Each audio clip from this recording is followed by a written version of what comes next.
Play your favorites across over 2,000 slot machines, plus baccarat, blackjack, roulette, and craps. Enjoy live entertainment and exceptional dining. Must be 21 or older. Concerned about your gambling? Call 1-800-GAMBLER.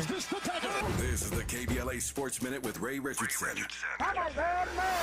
Serena Williams and her doubles partner Victoria Mboko are back in action Thursday in the quarterfinals of the HSBC Championships in London. Serena kicked off her comeback with an opening round victory on Tuesday in the doubles competition. At age 44, Serena appears to be serious about playing again. The Compton native has already agreed to play in the Berlin Tennis Open next week in Germany. The HSBC Championships is Serena's first competition since she retired in 2022. LeBron is on the cover of this month's Time magazine. The publication named LeBron their athlete of the century. LeBron is featured in Time's special issue, The 100 Most Influential People in Sports. Dodger star Shohei Ohtani made the list. Game 4 of the NBA Finals is tonight. The New York Knicks are up 2-1 over San Antonio in the best of 7. 5 p.m. tip-off on ABC. No debates, no speculation, just the info you need. That's your KBLA Sports Minute. I'm Ray Richardson. More news, opinions, and conversation when we come forward on KBLA Talk 1580. All I need is one mic. With the KBLA Talk 1580 editorial, I'm James Farr. $2.5 billion. Governor Gavin Newsom said it was there for fire survivors in Altadena and the Palisades. No strings attached. That was the promise. But the burning question is, where's it at? 18 months later, an NBC4 investigation came back with the numbers. The numbers don't answer the question, they deepen it. Where's it at? About $605 million has been spent, roughly 75% still not released. Where's it at? Roughly $14 million went to CHP overtime and ICE immigration protest response for crowd control. Not rebuilding homes, not rebuilding lives, but crowd control. Where's it at? Another $13 million went to the state health department for video campaigns while fire survivors waited. While families in Altadena are still trying to put their lives back together, still trying to get housed, this is the hope gap and it's real. Where's it at? Southern California Edison is still in court, still fighting liability tied to the Eaton fire, still not accountable. Where's it at? 18 months later, Governor Newsom, where's it at? Because the truth is free, but the lie can be very expensive. And right now, fire survivors want to know what happened to no strings attached. And I've been saying on this mic for the past 18 months, somebody or somebodies didn't do their job. Now it's documented. Governor Newsom, listen closely. You didn't do your job. You didn't keep your promise. You held up the bill, now stop holding up the money. You said no strings attached. Instead, you played on the people's heartstrings. Where's it at? See, Governor Newsom, even at the French Laundry, if it don't come out in the wash, it's sure enough gonna come out in the rinse, and the rinse cycle is here. With the KBLA Talk 1580 editorial, I'm James Farr, and as always, we welcome your feedback.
Live from historic Leimert Park in Los Angeles, California, I'm Tavis Smiley, and I'm so glad to see you and me Back in stride again.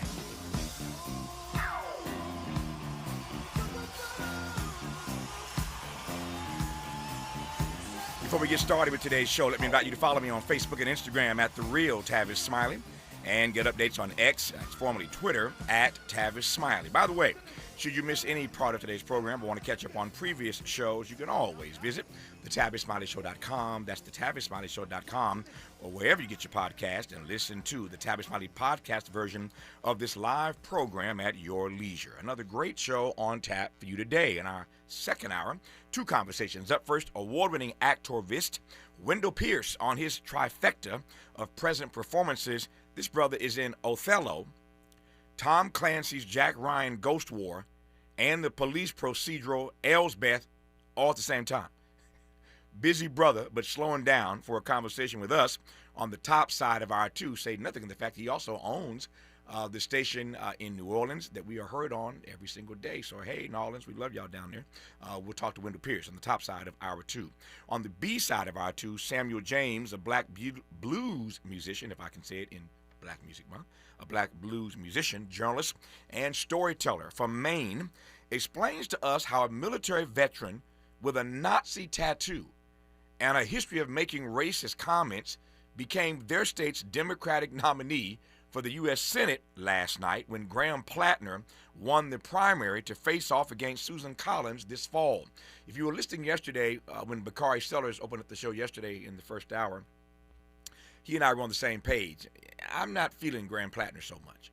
I hear all the arguments. What about Susan Collins continuing to run Donald Trump's agenda? I get it. I just don't believe that a Nazi with a past of making racist comments about black people, nasty comments about black people, is the best the state of Maine can produce. Of course, I don't live in Maine, and I had no say-so in this. But Graham Plattner is their nominee, and this race is important because it might determine who controls the Senate. So I get that argument. I'm just saying, don't ask me, why do black folk have to always be the ones who turn the other cheek, who forgive and forget, and have to trust the fact that these Nazi racist tendencies ain't going to pop out at some point during a 6-year term while he's in the U.S. Senate? How do we know he doesn't become Susan Collins? Don't get me started. Anyway, this guy, Samuel James, is a black journalist in Maine. He's going to explain to us how this actually happened yesterday. We'll see if he and I are on the same page or not. If we ain't, it's going to be a squabble up on the backside of our two. We shall see. In our third hour, multi-platinum musician Kevin Olusola and international life coach Donovan Dee Donnell on their new book, Designed to Succeed, a faith-driven blueprint to building the life you were created to live. Look forward to that conversation. Should be a final hour of some empowerment, some enlightenment, some encouragement, some inspiration when Kevin and Donovan come live in studio today in hour 3. But in this first hour, let's talk politics and more with the former president of the quarterly progressive publication Democracy, a journal of ideas, and now chairman of the new policy group Project 2025, Andrei Cherny.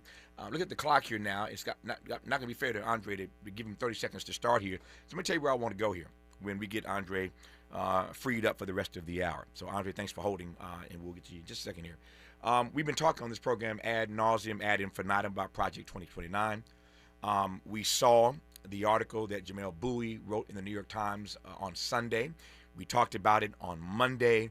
He is underwhelmed. Frankly, I am underwhelmed by what I've seen or heard about Project 2029. And there are a lot of people having their take on this. And again, I can't wait to hear what Andrei has to say about it. But Jamel Bowie's piece, which you talked about on Monday, Dr. Cornell West was here. We encourage you to read it. Made it clear that from what he's seen, what he's heard so far, we're not on the good foot yet, to quote the Godfather of Soul, James Brown. And so we're going to talk to Andrei for the hour about what they're working on with regard to Project 2029. Is it just Democratic talking points? Are we really advancing the agenda that we need right about now to save this experiment in democracy? Going to be a great hour, and I'm glad Andrei has given us an hour of his time to jump into this conversation about Project 2029. Don't miss a minute of this dialogue when we come forward. June is, as I said, Black Music Month. Every day we choose a different artist of the day, and today, because it is her birthday, her 25th birthday maybe, Is that better? All right. It's Faith Evans' birthday, so we're going to celebrate Faith Evans today. All 3 hours, you're listening to Tavis Smiley. Take this music and use it. Let it take you away and be hopeful, hopeful, and he'll make a way. I know it ain't easy, but that's okay, cause we hopeful. I wish that you could show some love instead of hating so much when you see some other people coming up. From the Merck Park with love, this is Tavis Smiley. As parents, we have a million things running through our minds. Playdates, checkups, groceries, laundry, diapers, work, carpool schedules, picture day, swim team, did we mention diapers, birthday parties, meal prep, lost permission slips, dentist appointments, and the dog that still needs to be walked. So it's easy to make a mistake. Oh, I forgot birthday candles. Sit tight, hon, I'll be right back. We say we'd never put our kids in danger by leaving them in the car alone. Oh, wait, since when are candles not on the baking aisle? But never happens. And temperatures as low as 60 degrees can be deadly for children left behind. So always bring them with you, and every time you park the car, stop, look, lock. Brought to you by NHTSA and the Ad Council. When the story gets twisted, who's going to tell the truth? When they cut the microphones, who's still talking? When history gets rewritten, who remembers what really happened? We do. KBLA Talk 1580. Black media isn't just important right now, it's essential. Because when mainstream outlets move on, we stay. When the headlines ignore our communities, we don't. When decisions are being made that affect black lives in our schools, our neighborhoods, our economy, KBLA is in the room. This is more than radio. This is a lifeline, a record, a rallying cry. Black stories, black voices, black power. The heat is on. On the air and in the culture. KBLA Talk 1580. Stay connected. Stay informed. Stay loud. Stand up! Finding great candidates to hire can be like, well, trying to find a needle in a haystack. Sure, you can post your job to some job board, but then all you can do is hope the right person comes along. Which is why you should try ZipRecruiter for free at ZipRecruiter.com/free. ZipRecruiter doesn't depend on candidates finding you. It finds them for you. Its powerful technology identifies people with the right experience and actively invites them to apply to your job. You get qualified candidates fast. So while other companies might deliver a lot of hay, ZipRecruiter finds you what you're looking for. The needle in the haystack. See why 4 out of 5 employers who post a job on ZipRecruiter get a quality candidate within the first day. ZipRecruiter, the smartest way to hire. And right now, you can try ZipRecruiter for free. That's right, free at ZipRecruiter.com/free. That's ZipRecruiter.com/free. ZipRecruiter.com/free. ZipRecruiter.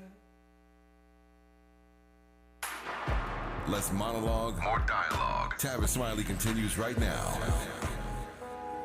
Your love is wonderful, yeah. And I don't want to lose you.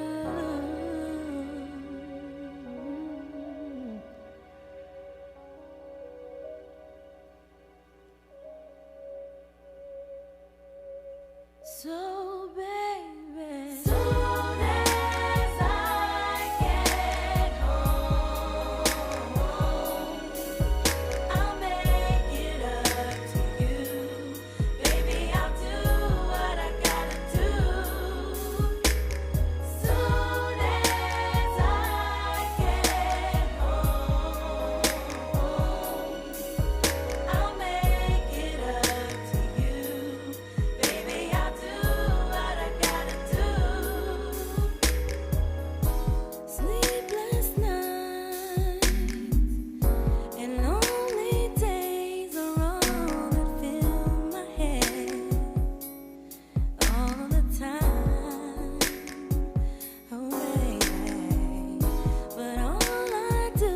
That's Faith Evans. I'm Tavis Smiley. It is June, Black Music Month. You know how we do it. We choose a different artist every day. We call it our Artist in Residence, and we tap into the best of their catalog all 3 hours of our show. It's been a great month so far, and every day, again, we choose a different genre. Yesterday it was Sarah Vaughan, and she sounded amazing yesterday. Sarah Vaughan, all 3 hours. We went jazz yesterday. Today we're going Faith Evans. Happy birthday, Faith Evans. You're listening to Tavis Smiley. I'm glad to have you with us. All right, Andre, thank you for your patience here. Good to have you on. How are you today, sir? I'm well. How are you doing? Man, if I complained, I'd be an ingrate. I'm doing well and thrilled to be in conversation with you. I've been waiting for a conversation with somebody who can tell us about Project 2029 and disabuse me of the notion that we are not on the right page with regard to where we need to be in a moment like this. So let me just start by asking, did you see the piece by Jamel Bowie Sunday, What Would Lincoln Do, in the Times? I did, of course. Okay. So let me just start by reading 2 paragraphs from that piece. I did this on Monday, and again, encourage my audience to read it for themselves, knowing we'd have you on today, and we'd get a chance to ask you to respond to that. So let me just read, again, 2 paragraphs of this. The American people, this is Jamel Bowie's piece again, What Would Lincoln Do, in the Sunday New York Times opinion section. The American people broke something when they gave Trump a second chance in office, and there is no going back to the Union as it was. If Democrats hope to lead the nation to any kind of recovery, much less renewal, they must understand and internalize this fact of the matter. Broken eggs cannot be mended. Let me pause for a second. He's quoting Abraham Lincoln when he says broken eggs cannot be mended. To try to return to some notion of normality is to court failure. Worse, it is to play a repeat of the last Democratic administration when, in pursuit of the familiar, the Democratic Party all but passed the baton back to reactionaries working towards something revolutionary. Just 2 paragraphs from Jamel Bowie's piece that gives you a sense of where he stands on this. His argument is that this Project 2029 just cannot be Democratic talking points. This existential threat that we were warned about is far worse than any of us could have ever imagined, and the response need to be commensurate. That said, let me start by asking Andre what you thought of what he had to say Sunday, and we'll jump from there, sir. I'd say the first thing I thought of what he said was amen. I agreed with everything he was saying there. I wish he had reached out to us before writing the piece and asked us about what we were up to and what we were working on, because I'd say everything that he says that we should be focused on is exactly what we are currently working on. We've at this point only previewed 4 of what will be 40 to 50 ideas, and not even released our first one yet. And so I would say the description of where America is that he described resonates with me and with us. In fact, I'd go a step further. I'd say it's not just about what happened after Donald Trump got back in office. Part of what we've said is we need to not just fix the mess that Trump has created, we need to fix the mess that created Trump. If we had a country that had a strongly functioning economy for most people, that had a strongly functioning democracy for most people, Donald Trump and those guys wouldn't have gotten within spitting distance of the White House.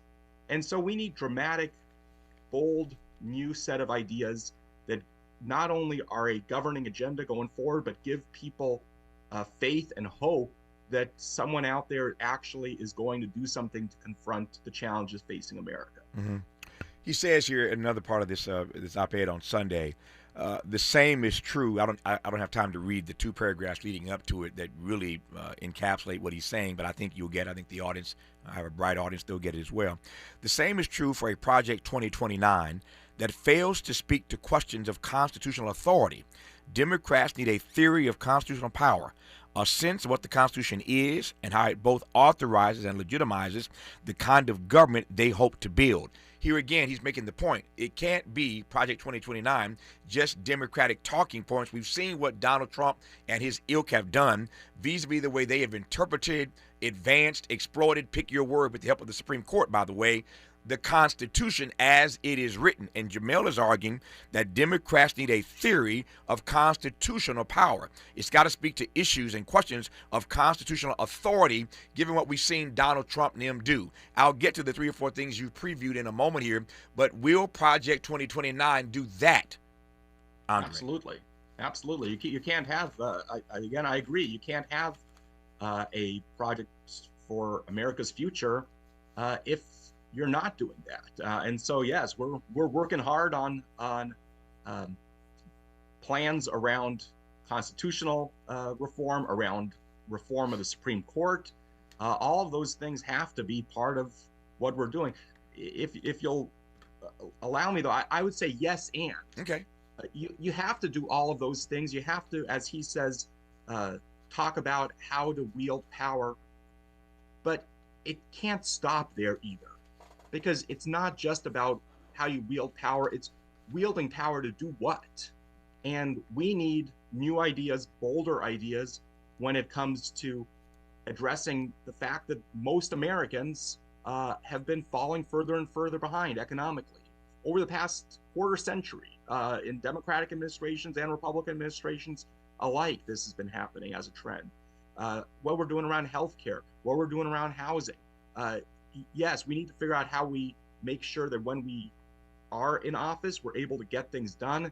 But you also have to say, what are the things you're going to do? Because people out there are looking for not just talking points, but they're looking for substance. They're looking for ideas that are as big as the challenges that we're facing at this moment. What is, in broad terms, what is going to be Project 2029's critique of the way that Donald Trump has, in fact, exploited, reimagined, reinterpreted the U.S. Constitution? Well, I don't want to prejudge some of the what we're working on. We have hundreds of people who are working on these initiatives, so I'm going to let that process play out. But I would just say a couple things. One is going back to what I said before. I think what Donald Trump has been able to do has been exploit some of the ways in which our democracy hasn't been working as it should for a long time, and maybe ever. And we need to fix those challenges. We have a unrepresentative government in so many respects. Look, you see it out there in the country at large. Vast majority of Americans, and I'm talking 70, 80% of Americans across political parties, want us to do something around gun violence, want us to have common sense gun reform, want us to have a background check for people who are on the TSA no-fly list, want things done around the minimum wage, wanting to raise the minimum wage. It hasn't been raised at the federal level for decades. And yet it doesn't happen year after year after year. And so what Donald Trump has been able to do, and his folks have been able to do, has been to exploit that weakness. And we need to get back to a more representative America, one that actually listens to the voice of the people. So let me just ask you, and let me preface it by saying I understand that there's certain things you can't talk about. This Project 2029 is in the process of being written. I respect that. And I respect that Andre has come on this program in advance of the final document. But when you see a piece like this in the New York Times, written by a black man, no less, that gets all of our attention about the way in which Project 2029 has to measure up. If he weren't black and he'd written that, we'd all feel the same way anyway. This Project 2029 has got to meet the moment. And all of us should be concerned about a document that might not do that. I'm not suggesting it won't.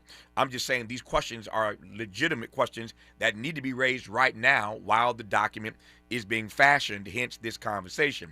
But I'm thinking out loud here. I've said a couple times already, I've made reference, I should say, a couple times already in this conversation to the Supreme Court of the United States that Donald Trump has used to his advantage.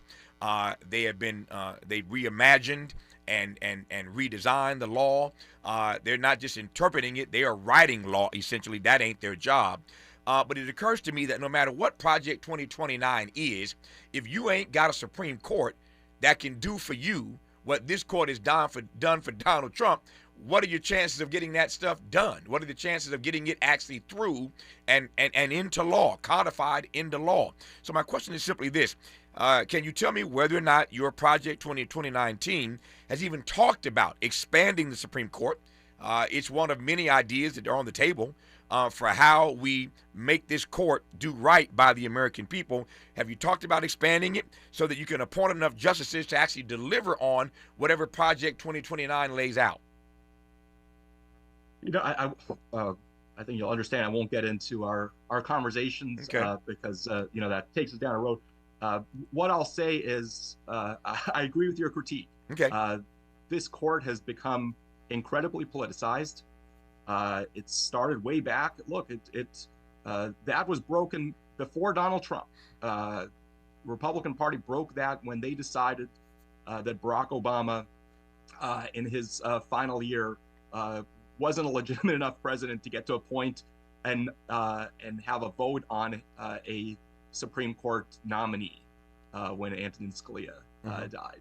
So, look, it started before that as well. It started in 2000. You can go back that far when they, in an incredibly political decision, decided to hand George W. Bush the presidency over Al Gore and to stop the count that would have shown that Al Gore had actually won the state of Florida. So they've been at this game for a long, long, long time. This is, again, Donald Trump is in many ways a cause of our problems, and in many ways he's a symptom of our problems and a manifestation of some longer-term challenges that existed way before him, and if we don't get it right, are going to exist way after him as well.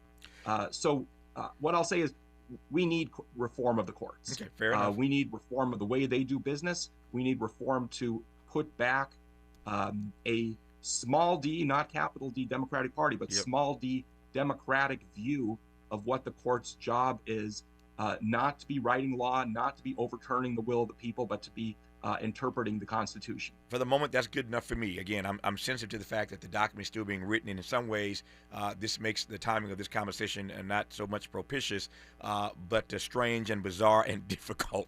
I'm still glad Andrei's here to answer the questions that he can answer, but I'm sensitive, again, to a document that is in the writing process, and Andrei not being able to get out over his skis. I understand that, and yet I still want to talk to him, given the dialogue we had on Monday. Honored that he's on this program for the hour today to kick off this program. So as long as Andrei says he agrees with the critique and he believes that there ought to be some reform, wink, wink, nod, nod, I'm going to leave that alone for the time being and move on. Let me just ask you this. I've got 90 seconds here. We'll continue when we come forward. And when we come forward, I'm going to go straight to these 3 or 4 things that you have, in fact, previewed about what is going to be in Project 2029 and let you share that with this national audience. Before I do that, though, again, in quick 60 seconds here, you do understand, though, that there's a whole lot riding on this.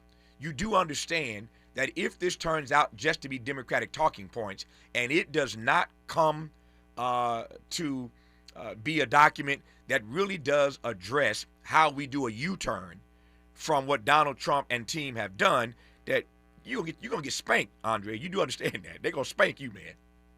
And we take our work incredibly seriously. Okay. And what I'll say is we wouldn't be doing this if we didn't understand how high the stakes are. And we've been not those of us who are involved in it. And again, I'll say there's hundreds of people working on this and working groups. We're very much hoping people out there become part of this process. They can go to project2029foramerica.org, share their ideas, share their vision, share their input as well. Again, I'll say we need radical change in America. Yeah. And this is, in my mind, bigger than even Donald Trump because, once again, Donald Trump is there because things haven't been working for a long time, even before him. And of course, he's just poured gasoline on so many fires. Nope. But I'll stop there for now. No, I'm glad you're here for the rest of the hour. That website, by the way, once again, before you call and ask me, project2029foramerica.org. They want your ideas. Give it to them. Give it to them. Project2029foramerica.org. You heard Andrei say America needs radical change. Indeed, we do. If Dr. King were here, he'd say we need a revolution of values. And that's what I'm going to be looking at this document for. Does it represent, in the words of Dr. King, a revolution of values? The standard ought to be no less than that. I am delighted that Andrei Cherny is here to talk more about Project 2029, what it is, what it ain't, when we come forward on Tavis Smiley. Helping to stretch your moral and political imagination. This is Tavis Smiley.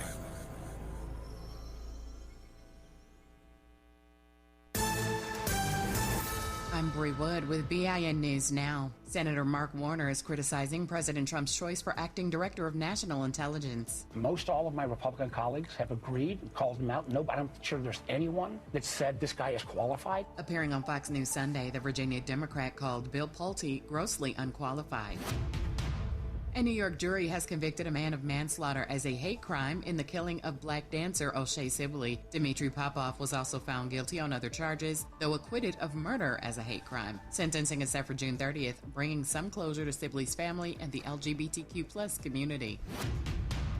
And Jay-Z is headed back to the stage with a series of major shows. He's set to perform a 30th anniversary concert at SoFi Stadium in Los Angeles on October 23rd, along with a Paris show on September 10th and a 3-night run at Yankee Stadium in July. Get BIN News Now on demand 24/7 on the iHeartRadio app. Escape the city at the all-new Hard Rock Casino Tejon, just an easy drive from downtown LA. Play your favorites across over 2,000 slot machines, plus baccarat, blackjack, roulette, and craps. Enjoy live entertainment and exceptional dining. Must be 21 or older. Concerned about your gambling? Call 1-800-GAMBLER. This is the KBLA Sports Minute with Ray Richardson.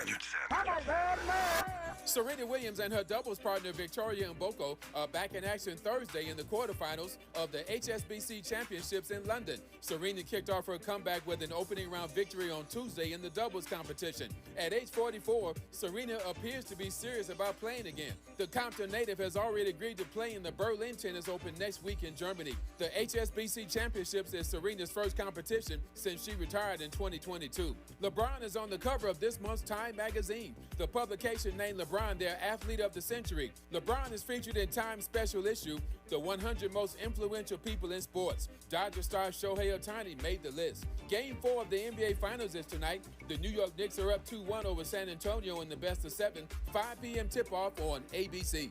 No debates, no speculation, just the info you need. That's your KBLA Sports Minute. I'm Ray Richardson. More news, opinions, and conversation when we come forward on KBLA Talk 1580. We've got a lot to talk about. Hi, I'm Zoe Williams, a.k.a. the Voice of Reason, encouraging you to join me weekdays from 7 to 9 p.m. for the world's most intriguing relationship radio roundtable. Every night, I facilitate and encourage our loyal listeners to participate in the most engaging relationship discussions you'll hear anywhere.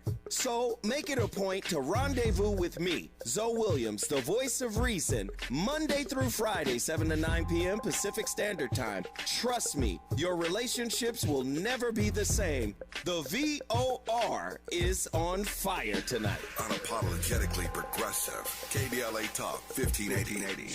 We've got your black.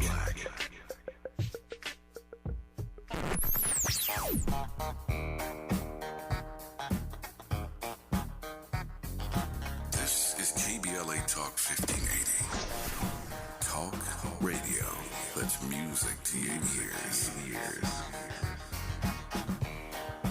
We're unapologetically progressive. KBLA Talk 1580.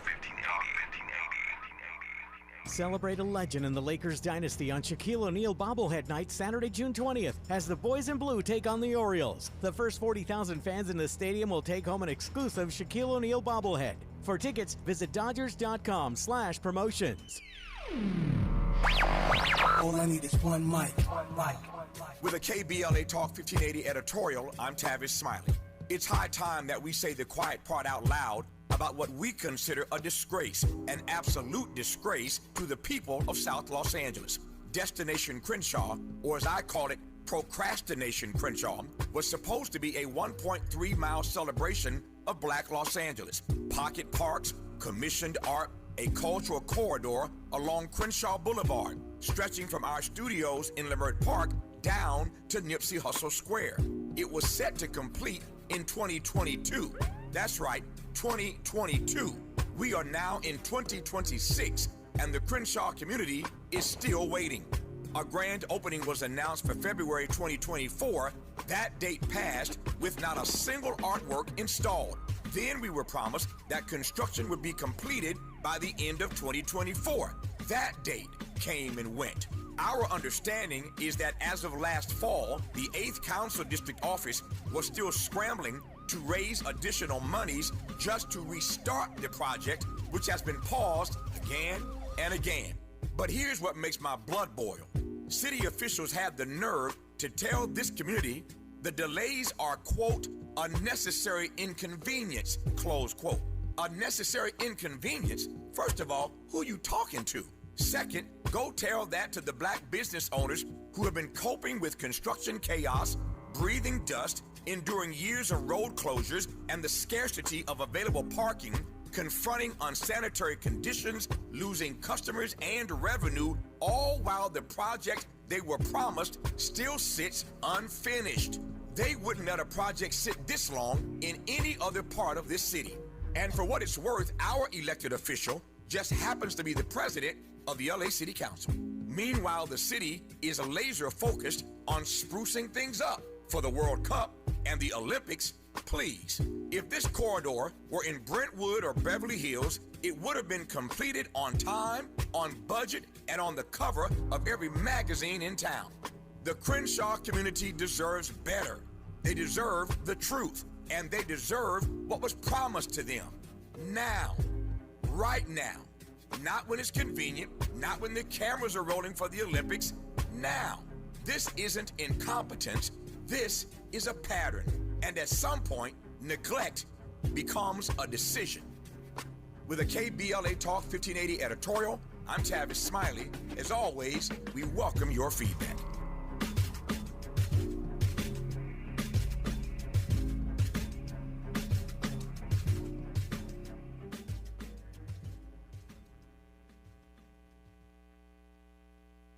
More honesty than you can handle. More empowerment than you can imagine. You're tuned in to Tavis Smiley.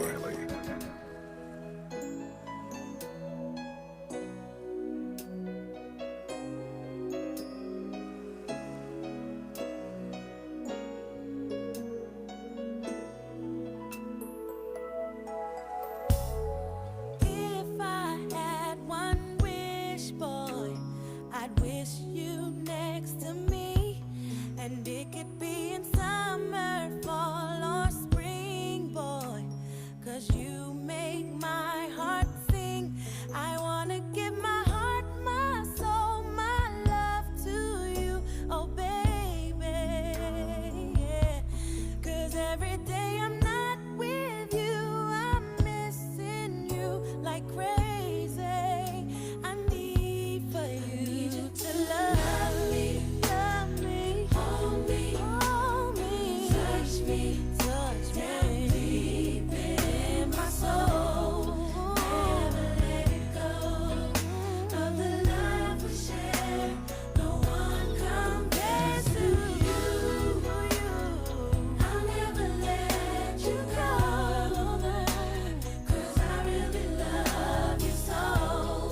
Oh, why I'll never let you go. It is the case that Faith Evans has a birthday in the month of June. Makes sense. June is Black Music Month, and Faith is pretty amazing. What a catalog. I'm just looking at a sheet in front of me of all of Faith's hits. Faith got some hits, y'all, and we're going to play as much as we can over the 3 hours of our program today. Again, June is Black Music Month, and every day we choose a different artist of the day. We're going to cover all the genres, from blues to hip-hop to R&B to gospel, reggae. We're going to do it all in the month of June, a different artist every day, and we tap into the best of their catalog. And today, it happens to be Faith Evans' birthday, and so we thought it'd be an appropriate day to play Faith Evans for all 3 hours of our show today, and she sounded awfully good. Andrei Cherny is our guest. Honored to have him on. He is chairman of the New Policy Group Project 2029. former president of the quarterly progressive publication Democracy, a Journal of Ideas. So I think they got the right guy. They got the right guy to lead this effort. I'm just hoping that that he comes through. So Andre, you should know that I've pushed you a little higher up on my prayer list, brother. You are way up at the tippy top of my prayer list right now, to make sure that when this thing is done, that it meets the moment, as I said a few moments ago. So let me just get out of the way and need all the prayers we can get. Yeah, you got mine. You got mine. Let me get out of the way and pass the mic to you and let you share what you can share. For those who've just tuned in, I've asked Andre a couple questions that I know that it has been difficult for him to answer because the document, again, is being written. The good news is that Andre and I are Andre's my new best friend, so I can guarantee you that when it drops, he'll come back on this program for an hour and talk about what they actually wrote. But for now, we're just trying to preview this as best we can to give you some sense. And I think Andre wants to give you a sense of confidence that they're not going to let us down in the writing of this project. We will have an agenda around which we can rally that meets, again, the moment. So there are 3 or 4 things that you all have previewed that you can talk a bit more about. So let me stand down and let you run through that list. Take your time. So go, Andre. Absolutely. Well, look, we have a few things that we've lifted the curtain on a bit. And what we're going to be doing is over the course of this next year, rolling out some pieces of this agenda before the final product is fully released, so that people can get a sense of some of what we're working on. But again, I would just caveat this by saying, just because we're talking about X doesn't mean we're not working on Y as well. Sure. And so there's a bunch that's going to be coming. A few things that we've put out already. One is, or starting to put out, one is a new plan for universal childcare for helping parents in that catch-22 where childcare is so expensive, and yet when they are paying for it, they're in fact having to work an entire job just to pay for childcare or lose a lot of that money. It's a plan that also honors those folks who say, look, maybe a childcare center isn't right for my kid. I'd like to have the flexibility of staying at home, and so there'll be some help for those folks, or have my mom or my dad or my Aunt Edna take care of my kid. And so saying, look, families are going to figure this out in different ways, and government should be on their side and helping them in that, because that's such a big piece of what people can't afford. Okay. Another thing that we're putting out there is around what we're calling the annoyance economy. So many businesses make so much money on making it hard to be a customer.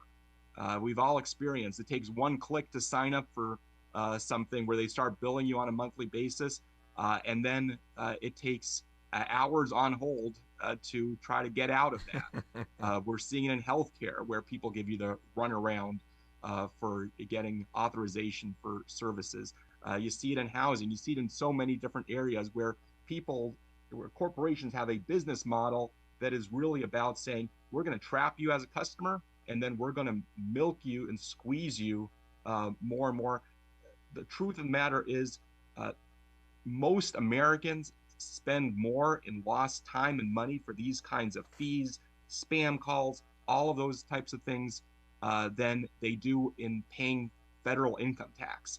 And so here's an area where we need government being on people's side and standing up to these corporations that are trying to take them down and nickel and dime them. Another area that we're putting out something in, it has to do with our utilities and our utility rates.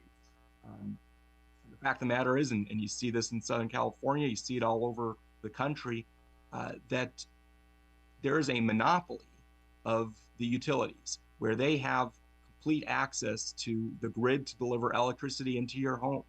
And we want to break out that monopoly, open it up to competition. If somebody who's an innovator wants to come along with a cheaper alternative, with a better idea, creating jobs, hopefully a cleaner alternative as well that helps save our planet, they should have the same access to deliver electricity into your home as any of these big utilities do, who are governed by these authorities governed by these officials that they often end up helping to elect with their own money.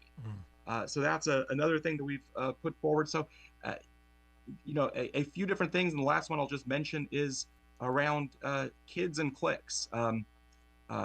Any of us who are parents have seen the impact of social media on kids. You see it in terms of what it's doing to kids' mental states. You see what it's doing in the classroom. A new study just came out about how much it has been hurting reading scores, math scores.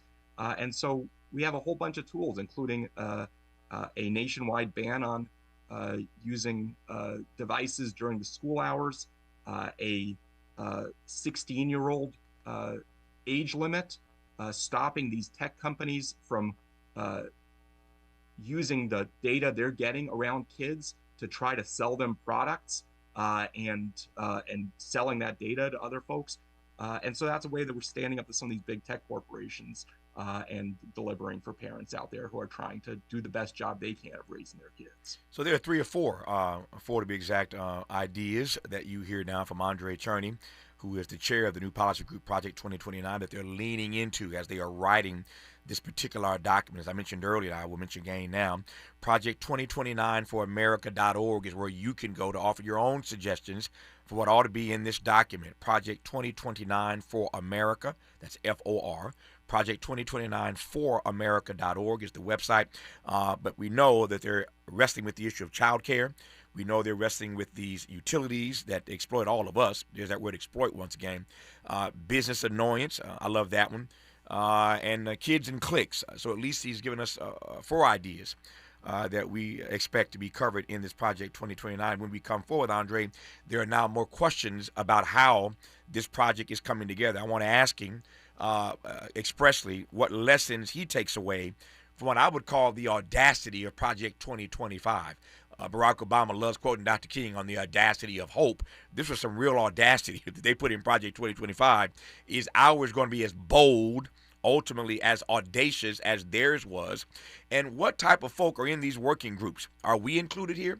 You're talking right now, Andre, to a largely progressive audience, a national audience of listeners from California to the Carolinas, literally a lot of people of color in this audience listening to you right now. Who's in these working groups? Too often we end up being left out of these conversations. Are they black folk? Are they progressives? Who's in the room writing this report, making these decisions about what gets in? That and more for Andrei Cherny, the chair of the policy group Project 2029, when we come forward on Tavis Smile. From California to the Carolinas, everybody's listening to Tavis. More when we come forward.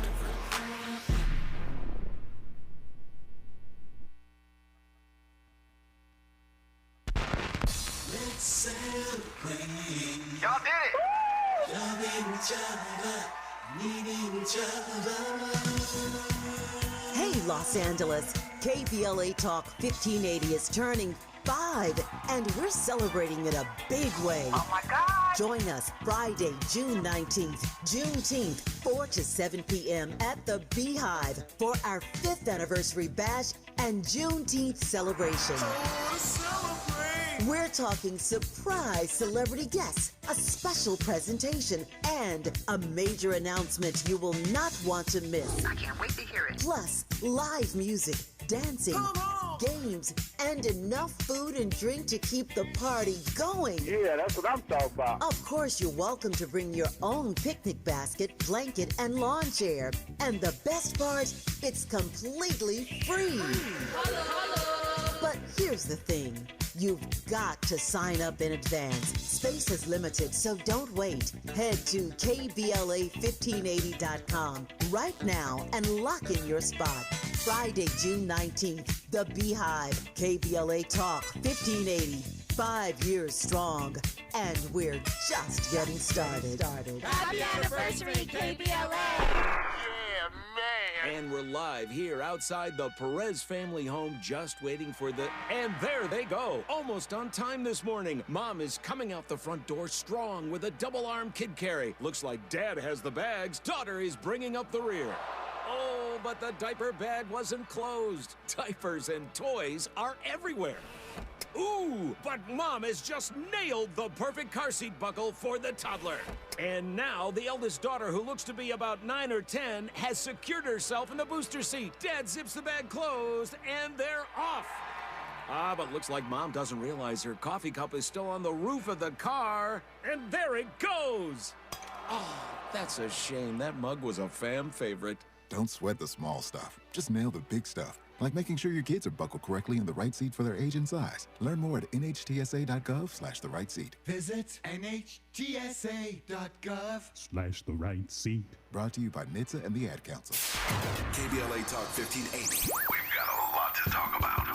KBLA Talk 1580, connecting you with services and solutions. At the heart of the Al Wooten Center's mission for good citizenship and academic excellence is a desire to ensure that every student avoids the kind of lifestyle and overcomes the kinds of challenges that led to the murder of Al Wooten Jr. In 1990, founder Myrtle Fay Rumpf opened the center in honor of her son's life. In 2026, they are serving more than 300 students in grades 3 through 12 annually online and on site at their youth center and other sites in the South LA area. The Al Wooten Jr. Youth Center takes a neighborhood approach to the revitalization and empowerment of a community in crisis. The Wooten Center provides free after-school and summer programs to help students in grades 3 through 12 attain grade-level proficiency and promotion, high school graduation, and college and career access and success. The Al Wooten Center focuses on academics, STEM, the arts, and so much more. Join them for an enriching experience that sparks creativity and nurtures young minds. Tap in at wootencenter.org. That's wootencenter.org. This is a community call to action from KBLA Talk 1580. Helping to make you the most knowledgeable person in your circle of friends. This is Tavis Smiley. Tavis Smiley and Andrei Cherny, who is the chair of the new policy group Project 2029. My time is getting tight, Andrei. I posed two questions a moment ago. Let me take them one at a time. The first is, who's in these working groups? I want to know, and this audience wants to know that our experiences, that our points of views, that our politics are included in these working groups. Can you tell me more? The whole point of this is to reach out broadly. And so we have people who were part of the past 3 Democratic administrations. We have people from foundations, think tanks. We have people from labor unions. We have people who are community organizers, people from the private sector, really trying to reach out broadly and reach out across the spectrum of people. You know, there's people out there who supported, let's say, a Joe Biden, and people who were supported a Bernie Sanders or Elizabeth Warren or others in the mix as well. So reaching out broadly, and I'd also say, again, as you've mentioned, we welcome input. This is one of the things that we're doing different than Project 2025. We're not trying to just hide this. We're doing this out in the open, and that's part of why I'm here with you today, and glad to come back. Visit project2029foramerica.org. Share your views. This needs to be a conversation, not just something handed down. When we come forward in our remaining moments, I'm going to ask Andrei the other question I posed a moment ago about the audacity of Project 2025 and whether Project 2029 is going to be bold enough in its vision, broad enough in its reach to actually have an impact. I will say, and this is just my point of view, I was with Andrei until he said they're talking to the last 3 Democratic administrations. That's what scared me, and I think that may be the problem. I sure as heck hope that you're talking to more than the Clinton people and the Biden people and the Obama people, because if those suckers could have got this thing across the finish line, we wouldn't be in this conversation right now. So I hope, with all due respect to Mr. Biden and Mr. Obama and Mr. Clinton, all of whom I know and friendly with all of them, I hope that you're talking to more than administration people. Lord have mercy. That may be the problem, that we're too much inside the beltway. Don't get me started on that, Andrei. Our remaining moments with Andrei Cherny when we come forward on Tavis Smiley. This is getting good. Yeah, man. Tavis Smiley continues when we come forward.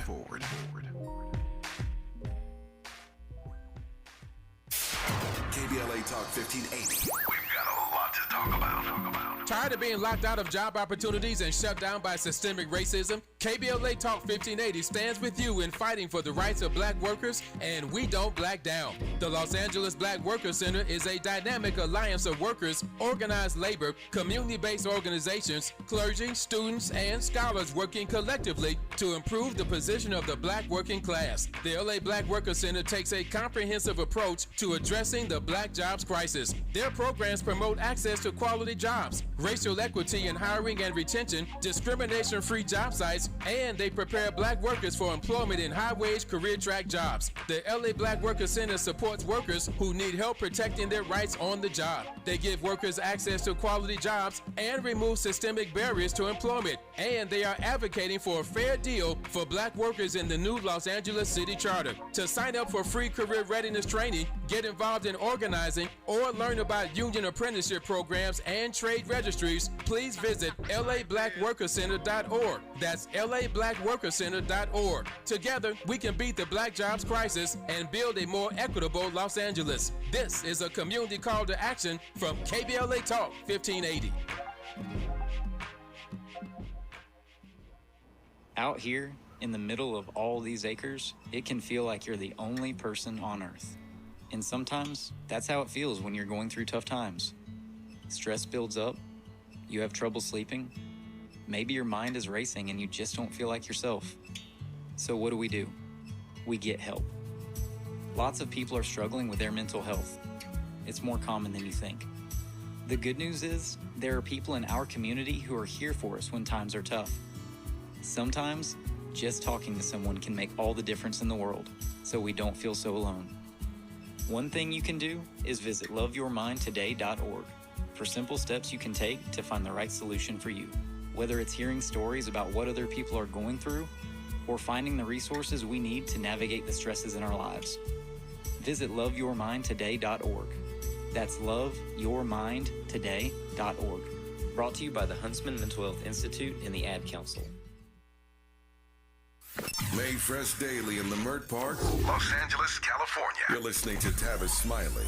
Tavis Smiley and Andrei Cherny, who is the chair of the new policy group, Project 2029. Hundreds of people all across the country are working on this document. Let me ask you right quick. My time is getting really tight now. Andrei, when will this thing actually drop? Can you give me a rough estimate? We're going to be rolling out ideas over the next year or so, and planning to drop in the middle of next year. Got it. Okay. So the other question I posed a moment ago is what lessons you have taken away, you and your team, from what I would call the audacity of Project 2025 in terms of what the American people are willing to accept, or maybe even too disempowered to push back on.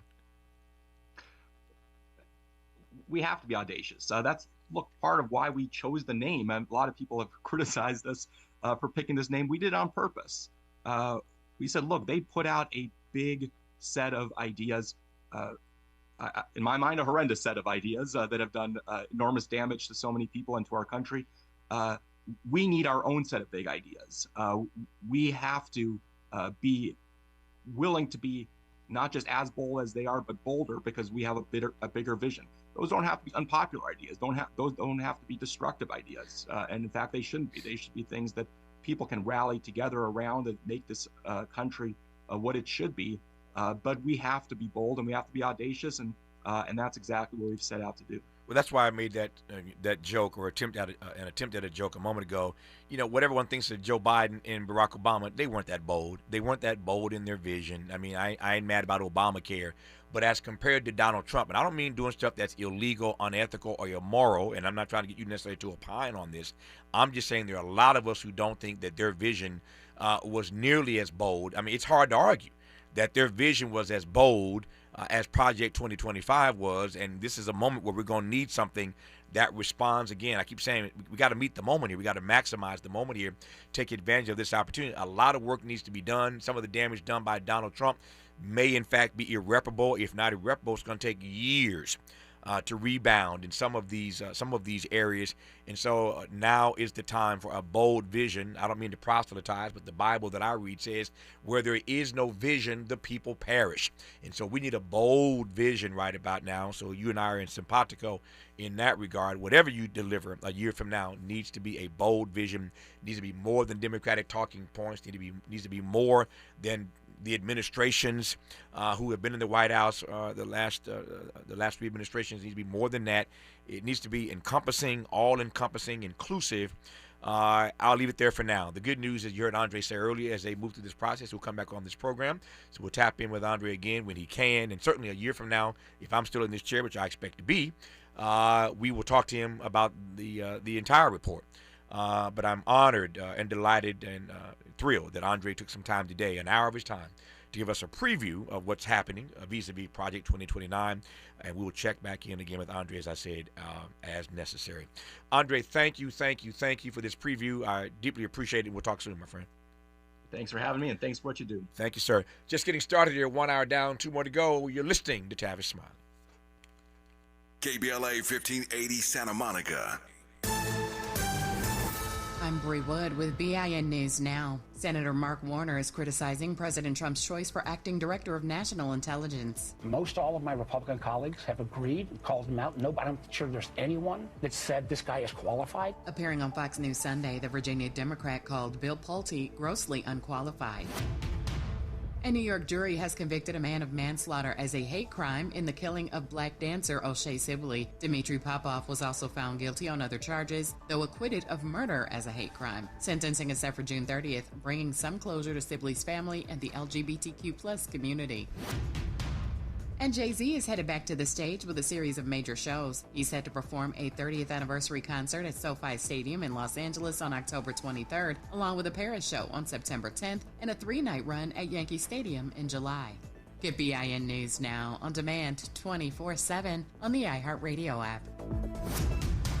Escape the city at the all-new Hard Rock Casino Tejon, just an easy drive from downtown LA. Play your favorites across over 2,000 slot machines, plus baccarat, blackjack, roulette, and craps. Enjoy live entertainment and exceptional dining. Must be 21 or older. Concerned about your gambling? Call 1-800-GAMBLER.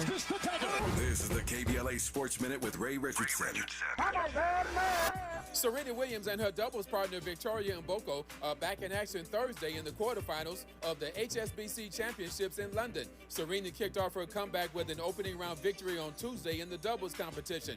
At age 44, Serena appears to be serious about playing again. The Compton native has already agreed to play in the Berlin Tennis Open next week in Germany. The HSBC Championships is Serena's first competition since she retired in 2022. LeBron is on the cover of this month's Time magazine. The publication named LeBron their athlete of the century. LeBron is featured in Time's special issue, the 100 most influential people in sports. Dodger star Shohei Ohtani made the list. Game 4 of the NBA Finals is tonight. The New York Knicks are up 2-1 over San Antonio in the best of 7. 5 p.m. tip-off on ABC. No debates, no speculation, just the info you need. That's your KBLA Sports Minute. I'm Ray Richardson. More news, opinions, and conversation when we come forward on KBLA Talk 1580. All I need is one mic. With the KBLA Talk 1580 editorial, I'm James Farr. $2.5 billion. Governor Gavin Newsom said it was there for fire survivors in Altadena and the Palisades. No strings attached. That was the promise. But the burning question is, where's it at? 18 months later, an NBC4 investigation came back with the numbers. The numbers don't answer the question, they deepen it. Where's it at? About $605 million has been spent, roughly 75% still not released. Where's it at? Roughly $14 million went to CHP overtime and ICE immigration protest response for crowd control. Not rebuilding homes, not rebuilding lives, but crowd control. Where's it at? Another $13 million went to the state health department for video campaigns, while fire survivors waited. While families in Altadena are still trying to put their lives back together, still trying to get housed, this is the hope gap and it's real. Where's it at? Southern California Edison is still in court, still fighting liability tied to the Eden fire, still not accountable. Where's it at? 18 months later, Governor Newsom, where's it at? Because the truth is free, but the lie can be very expensive. And right now, fire survivors want to know what happened to No Strings Attached. And I've been saying on this mic for the past 18 months, somebody or somebodies didn't do their job. Now it's documented. Governor Newsom, listen closely. You didn't do your job. You didn't keep your promise. You held up the bill. Now stop holding up the money. You said no strings attached. Instead, you played on the people's heartstrings. Where's it at? See, Governor Newsom, even at the French Laundry, if it don't come out in the wash, it's sure enough gonna come out in the rinse, and the rinse cycle is here. With the KBLA Talk 1580 editorial, I'm James Farr, and as always, we welcome your feedback.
No love from Faith Evans. Actually, that's not true. We're giving Faith a lot of love today. Today is Faith Evans' birthday.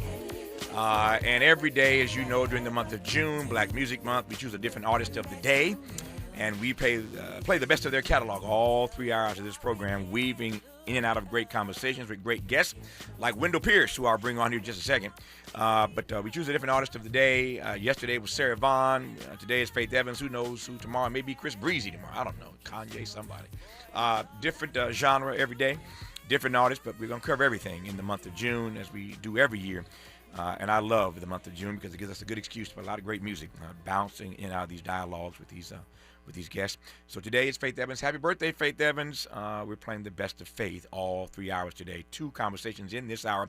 On the B-side, Samuel James, a black blues musician, journalist, and storyteller from Maine, explains to us how a military veteran with a Nazi tattoo and a history of making racist comments became their state's Democratic nominee for the U.S. Senate last night when Graham Plattner won the primary yesterday to face off against Susan Collins this fall. I can't wait to hear what he has to say about Graham Plattner. You know my point of view about Graham Plattner. It might be a squabble up on the backside of this hour. We shall see.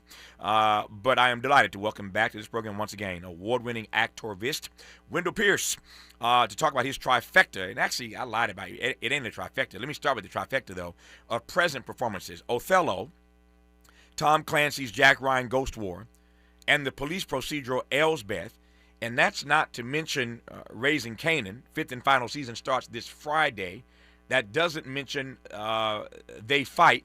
I'm going to try to squeeze in the trailer for that. That's an upcoming Hulu project.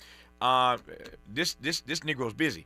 And how he even has 30 minutes to talk to me, I don't know. Wendell, I love you. Ain't nothing you can do about it. How are you, sir? I'm doing great, Tavis. I always have time for you, brother, and time for KBLA. You are too kind. You are too kind. I was saying earlier, on top of all of this, he owns the station in New Orleans on which this program is heard every day. For that, I am eternally grateful. I've said it many times. I will say it again. When I went into syndication, 50 stations ago, the very first station that put me on which technically means you're syndicated when you're on more than one station. All you need is two, but the station that allowed me to say that this show is nationally syndicated was my friend Wendell Pierce and his amazing station in New Orleans. So Wendell, as always, I acknowledge you publicly and privately. Thank you, and I'm glad the show is still working for you. Oh yes, definitely. You are one of the great highlights of WBOK 12:30 a.m. in New Orleans, which is our station, and so you are heard loud and clear in the Big Easy. Speak right now. Yeah, I love it. Let me ask you right quick on the business tip, then we'll jump into the art stuff. How are things for you? And I raise that because we know that Donald Trump has gone in on all kinds of media. He got people bending knees like crazy in our media space. And I know, as the guy running this station here, that it's been very difficult for independent media, for black-owned media. I'm glad that we are holding on. Just give me a top line as to how you all are navigating this bizarre moment in this democracy. Well, you have to be steadfast in what your belief is and what your mission is, because that's why WBOK is a legacy station. It was the place that gave voice to the voiceless, decades ago. You could hear about a fish fry on Friday and Martin Luther King coming on Sunday. So when you hold fast to your mission, there will be those who do not have your best interests at heart. You will face administrative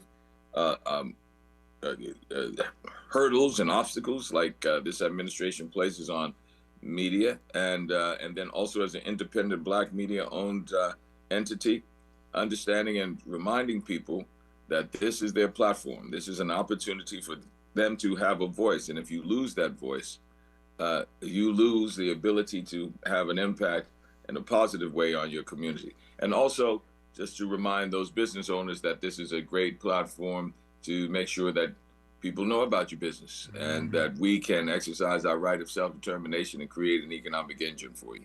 Yep. So I'm fighting that battle just like you, sir, but the mission continues. It does indeed. And I am grateful again to Wendell Pierce for being the very first station that carried this program in syndication. We're blessed to have many now across the country, but he was the first. And again, I forever am indebted to my friend Wendell Pierce. When we come forward, we'll jump into all these projects. We'll take them one at a time. I'm thrilled to be in conversation one more again with Wendell Pierce on Tavis Smile.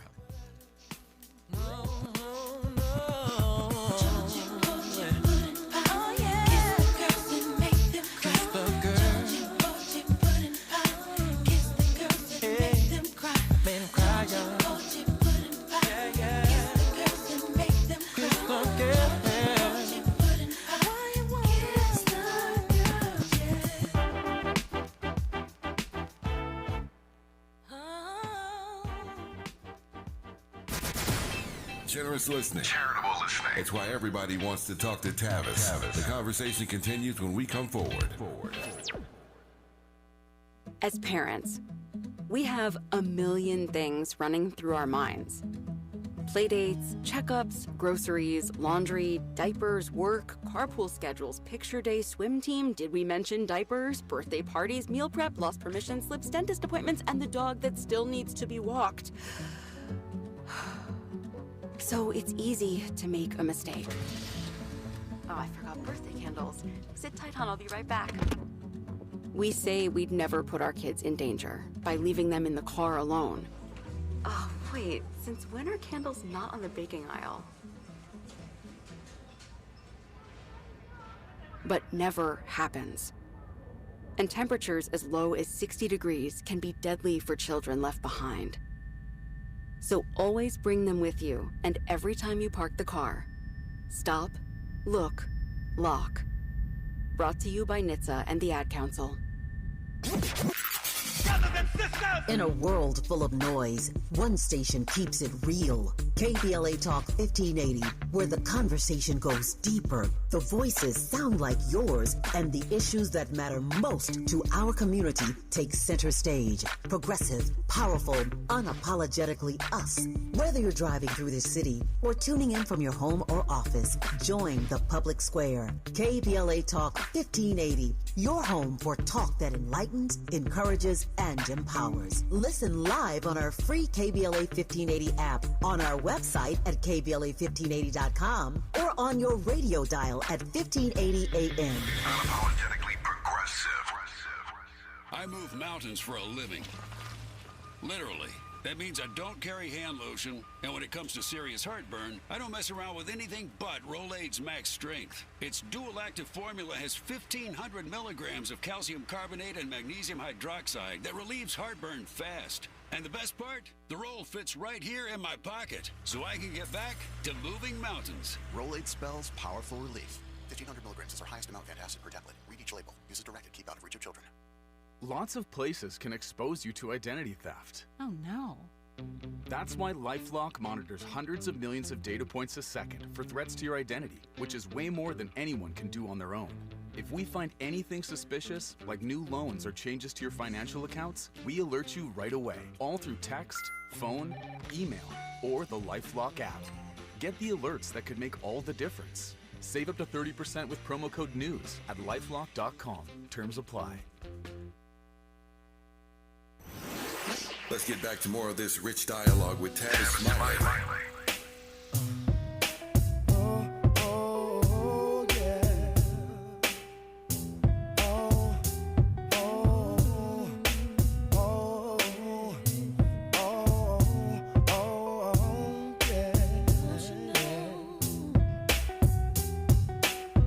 I always dreamed that everything would be okay with me and you, but I was wrong.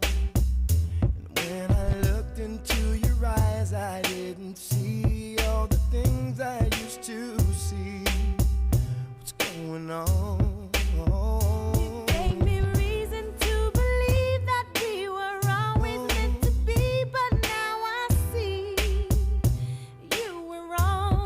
Beth and Faith Evans, all 3 hours of our program today. That's Faith and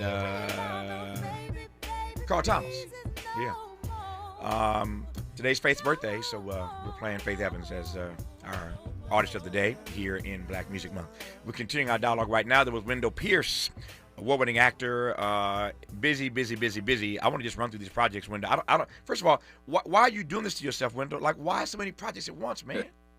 Well, it's really not at once. They all just happen to be coming out at the same time. But I try to think of my year as in quarters. So, I'm doing a play in this quarter and then television in the next quarter. I try to get into film in the next quarter and whatever in the fourth quarter. Then I'm just also, man, in that point in life where I want to build a body of work and doing the projects that I've been fearful of, but now having the courage to do, like Othello, like Death of a Salesman. And then, just also trying to broaden my scope and work with artists that I haven't worked with before and be as diverse. I'm thinking about the body of work that I've always wanted to create. You mentioned Othello, the courage to do Othello. Unpack that for me. Shakespeare challenges you in so many different ways. First of all, with the text itself, the technique of being able to get that across, the emotional life that you have to build on to make that so strong and so real that it induces behavior. There's the psychological journey that this character takes when it comes to betrayal. And it's also one of the great roles in the English canon. I also like the aspect of the fact that here we have this 400-year-old play that still speaks to the racism in the world, and some even consider the play itself racist, right? Because it's Shakespeare speaking to the people at the time, and Iago actually conspires with the audience to destroy this black man. I don't see it that way. I see it as a demonstration of racism, and not the play being racist itself. I think a lot of people come to that conclusion because what happens is, as Othello, you're the title character, but by intermission, all they've heard from is Iago, and then you have some heavy lifting to do to gain the hearts and minds of the audience and have your impact afterwards. Yeah. Is there a point in your career? Obviously, you're doing it now. But you'll take my point. Is there a time in your career when, as an actor, you can only speak for Wendell, of course, as an actor, where one feels better, more confident playing Othello? A friend of mine came the other night who had played the role, and he said, you picked the perfect time to do it. Sometimes people do it when they're too young, and sometimes people do it when they're too old. There is a May-December relationship there between Othello and Desdemona and all. I think it's just the perfect time of where I was in this third act of life, third act of my career, 40 years deep into it. I had an opportunity to play it in 1992, and I know now that it would have been too soon. I wouldn't have I wouldn't have the facility to do it then. I didn't understand how to do a role of this size to sustain it for the 2.5 hours to sustain it. So I think it's the perfect timing to do it. I was in New York recently, and I think you'll appreciate this. On the way back from New York, I was watching on the plane Tom Clancy's Jack Ryan Ghost War.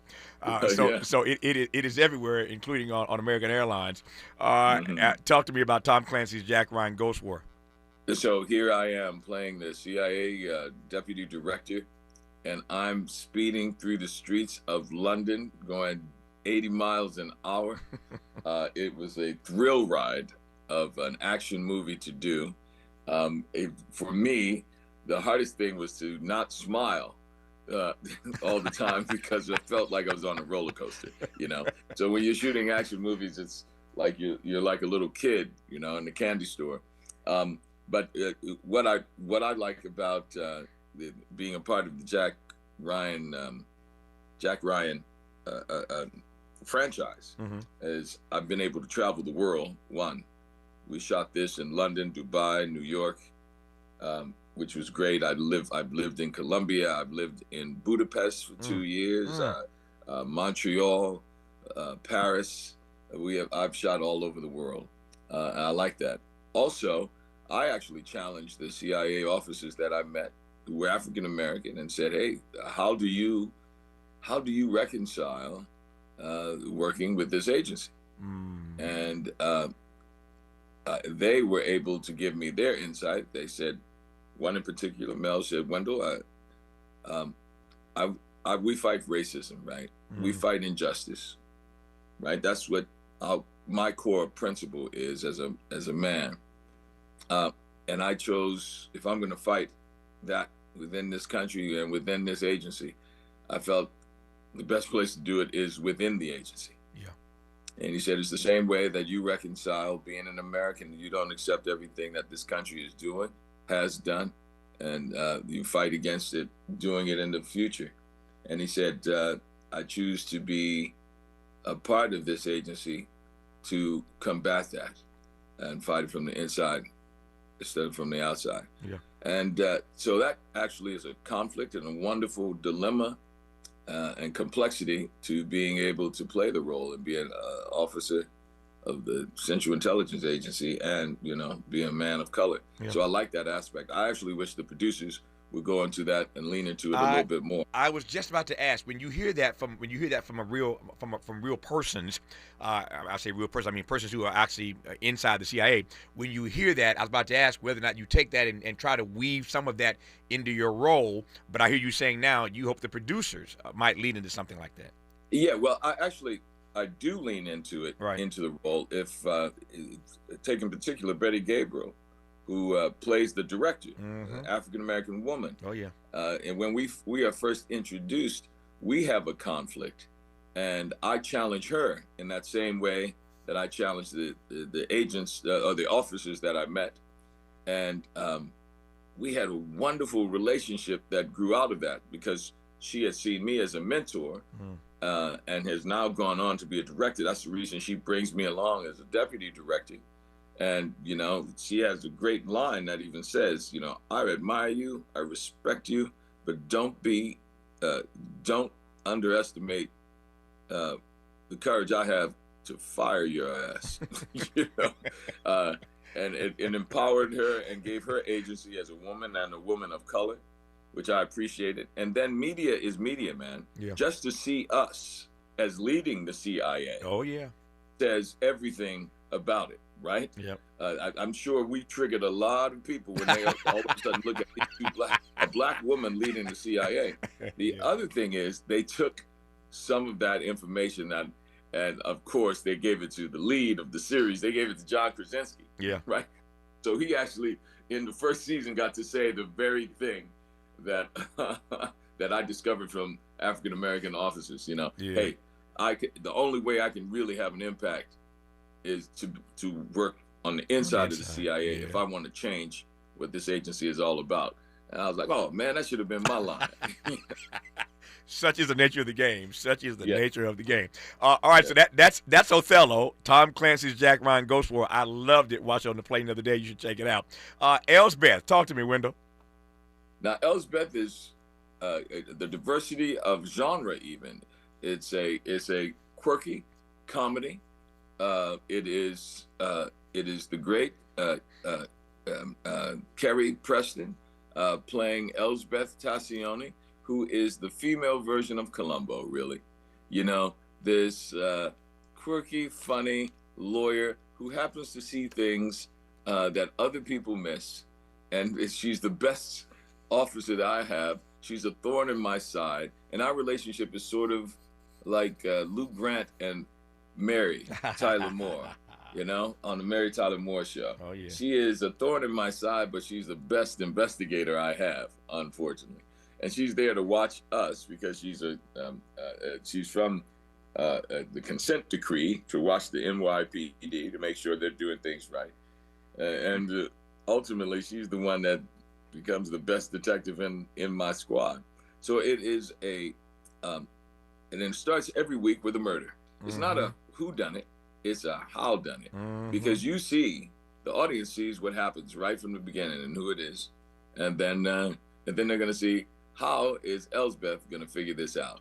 Right? And that's the fun of the show. And we have great guest artists on every week. You know, it's a throwback to what Columbo was like in those shows back in the 70s, where this week, you know, you have a guest star. We had Patti LuPone and Blair Underwood and Vanessa Williams, and we've had Tracy Ullman on twice, and Nathan Lane, and the list goes on and on. So that's a great show to have. It's on CBS, and it's actually a family show that starts with a murder. Try that on for size. A family show that starts with a murder. So you get to see you get to see me in a different light there. I'm thinking of Prince. This is Black Music Month. We chose Prince the other day as we were celebrating his birthday on Sunday, and of course, sadly, the 10th anniversary of his passing this year. And Prince would always say in concert, "So many hits, so little time." I'm feeling that way about Wendell Pierce now. So many projects, so little time. I ain't got but 3 minutes left, and I still got 3 projects to cover. Raising Kanan, 5th and final season starts this Friday. Wendell, I love you in Raising Kanan. So what I love about Raising Kanan is you see me as a cop so many times. Now you get to see me as a robber. This is Snaps, who is OG, used to be a bank robber, financing the drug trade, and along with his beautiful wife, Pops, Snaps and Pops. I love y'all. I love y'all in this series. Running the game. Yeah. And we have a backstory too, which is, you know, Snap, Crackle, and Pop. So what happened to Crackle? But you get to see me literally as a cop and a robber. I love it. And I love it. And I love that OG character of Snaps on that. It's been a great series. Again, the 5th and final season starts this Friday. I'll be watching. You will as well if you follow the first 4 seasons. It's amazing. So again, 5th and final season starts this Friday. I was gonna play the trailer, but I ain't got time because you got so many projects. Say a quick word. The last one. The last one I really want to mention is a beautiful film. A really beautiful film led by Andre Holland that we did called They Fight. Yep, that's it. And it is going to be on Hulu and Disney Plus. We premiered Monday night at the Tribeca Film Festival. And Andre Holland is just one of the best actors we have in our generation.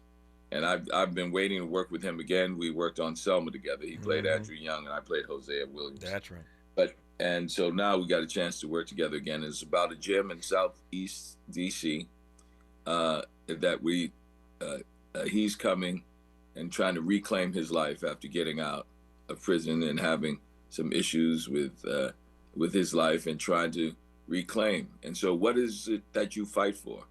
You fight for family, you fight for reclamation, you fight for yourself, and that's what this movie is about. It's a beautiful movie. It's poetic. Yeah. It's in Tribeca Film Festival right now, and it comes on Hulu July 17th. Well, I'm very proud of it. Yeah. And I think it's so lovely. It's so demonstrative of what we do in our communities to save each other and do whatever we can to lift each other up, even in the most troubling times. It's a movie about exercising your right of self-determination in spite of all the obstacles placed in front of you. Yeah, my time window was tight here. I'm out of time now, as a matter of fact. He owns the station, so he knows how this works. We will play the trailer for you. Miles, let's find somewhere to play this 2-minute trailer for this Hulu project, Day 5. I want the audience to hear it. Wendell talked about it, and that's a beautiful thing. He's now 40 years deep in this career.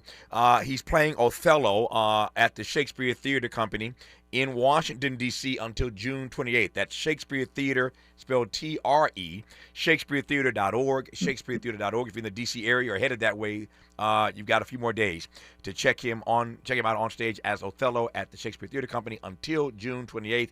All the other projects we've discussed, you know how to find them. Wendell, as I said, you're a busy guy, but I always appreciate you taking time to talk to me for 30 minutes. I will talk to you soon, man. I love you much. And happy birthday to Faith. I will let her know. We'll pass that on to her, man. All right, Wendell, be good. More of Tavis Smiley when we come forward. Why does Tavis say when we come forward? Because he's not going back. And you don't have to go back either. Forward ever, backward never. More of Tavis Smiley when we come forward. Forward.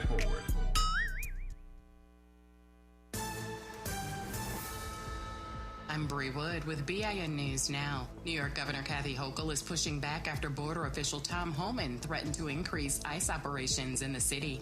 We are very focused on helping communities be safe, and local law enforcement should be working with ICE to help remove criminals. Hochul says her policies focus on public safety, while Homan argues limits on jail cooperation will lead to more immigration enforcement in neighborhoods.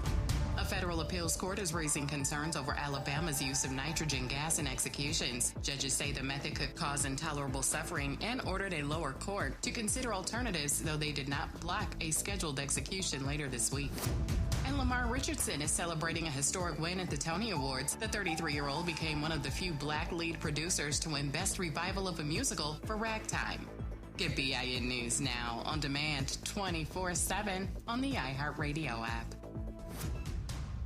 Escape the city at the all-new Hard Rock Casino Tejon, just an easy drive from downtown LA. Play your favorites across over 2,000 slot machines, plus baccarat, blackjack, roulette, and craps. Enjoy live entertainment and exceptional dining. Must be 21 or older. Concerned about your gambling? Call 1-800-GAMBLER. This is the KBLA Sports Minute with Ray Richardson.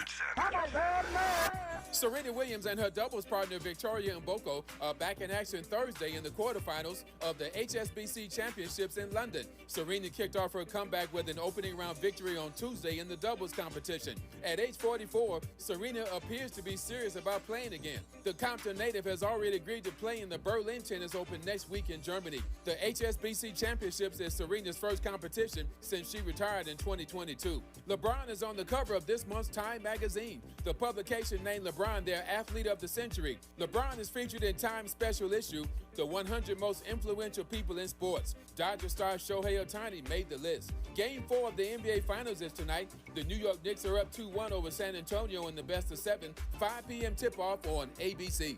No debates, no speculation, just the info you need. That's your KBLA Sports Minute. I'm Ray Richardson. More news, opinions, and conversation when we come forward on KBLA Talk 1580.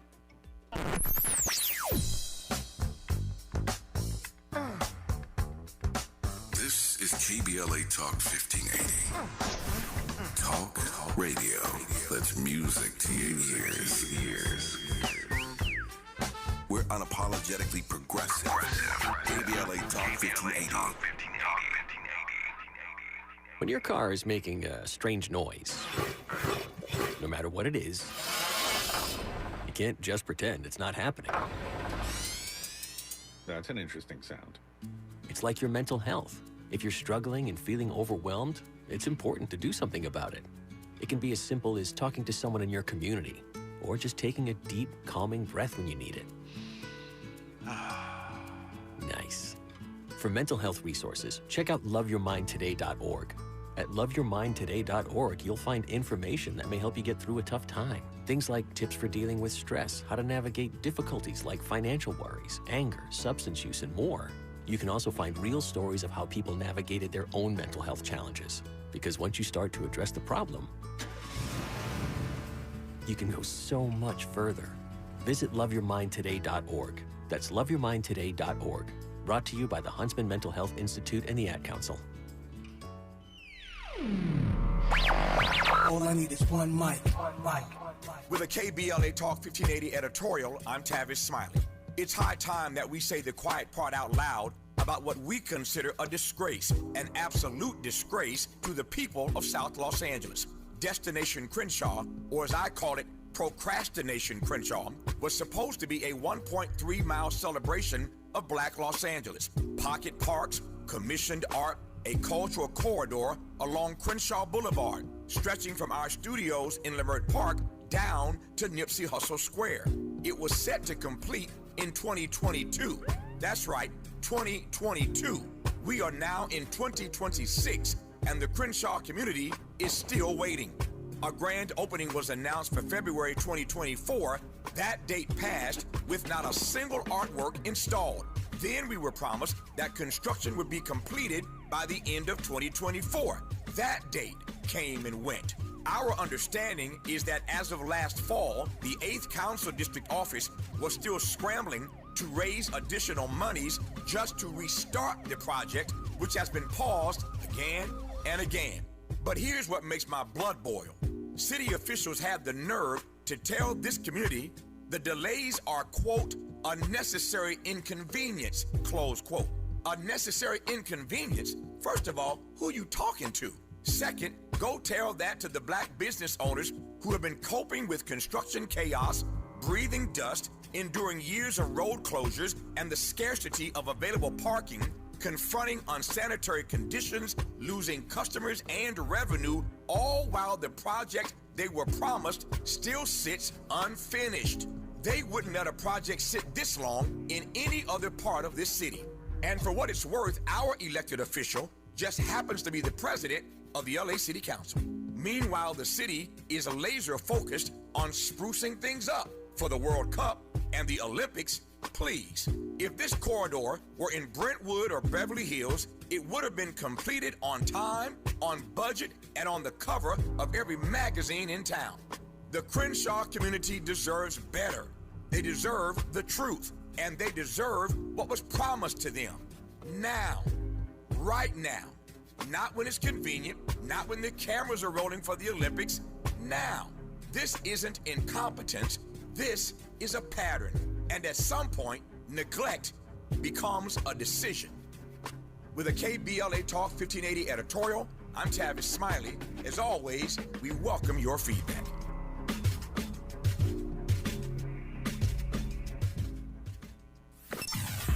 Sometimes he fails at fitting in. But we're okay with that. You're inside the Tavis Smiley Show.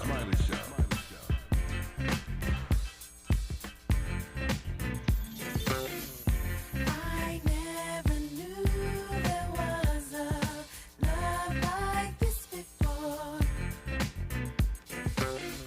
Never had someone to show me a love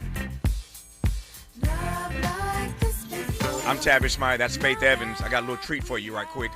As you know, June is Black Music Month, and every day on this program, we choose a different artist of the day. We call it our Artist in Residence, and we tap into the best of their catalog all 3 hours of our program, weaving in and out of these conversations with our guests. We play the best of their contributions. I can't imagine the soundtrack of my life without Faith Evans on it. We chose Faith Evans today because today is Faith's birthday, and I get a chance right now, live on the radio, to say happy birthday, Faith Evans. How are you? Hey, Tavis. I'm doing well. How are you? If I complained, I'd be an ingrate. How are you enjoying your birthday? It's pretty good. We are doing a little boat ride. I'm in Florida with my family. Right. And, yeah, just going to hang out real quick for a couple of hours. So my phone call interrupted your boat ride. I'm sorry, Faith. It's okay. It's okay. Very few people can do that. Okay, well, I feel I feel special then. I'm not gonna hold you. I just wanted to call and wish you happy birthday. We love you. As I said a moment ago, I know I speak for more persons than myself. We can't imagine the soundtrack of our lives without your music on it, and we get a chance every June, as you well know, to celebrate the best of our musical tradition. Yesterday we did Sarah Vaughan, all 3 hours. We've done Curtis Mayfield. We did Peabo Bryson the day he died, the day after he died. So we get a chance to do all the different genres, and because it was your birthday today, we chose you as our artist of the day. So thank you for the music you've given us, Faith. We love you. Enjoy the rest of your birthday. No, thank you. I appreciate you. Thank you so much. All right, good to have you on. There's Faith Evans, y'all. We get a chance. How cool is that? To say hello to Faith and happy birthday to her on her actual birthday. More Faith Evans as we move through the next hour and a half of this program. But that was cool to say hello to Faith Evans. I called her and she picked up. So, okay, why not say happy birthday on the air?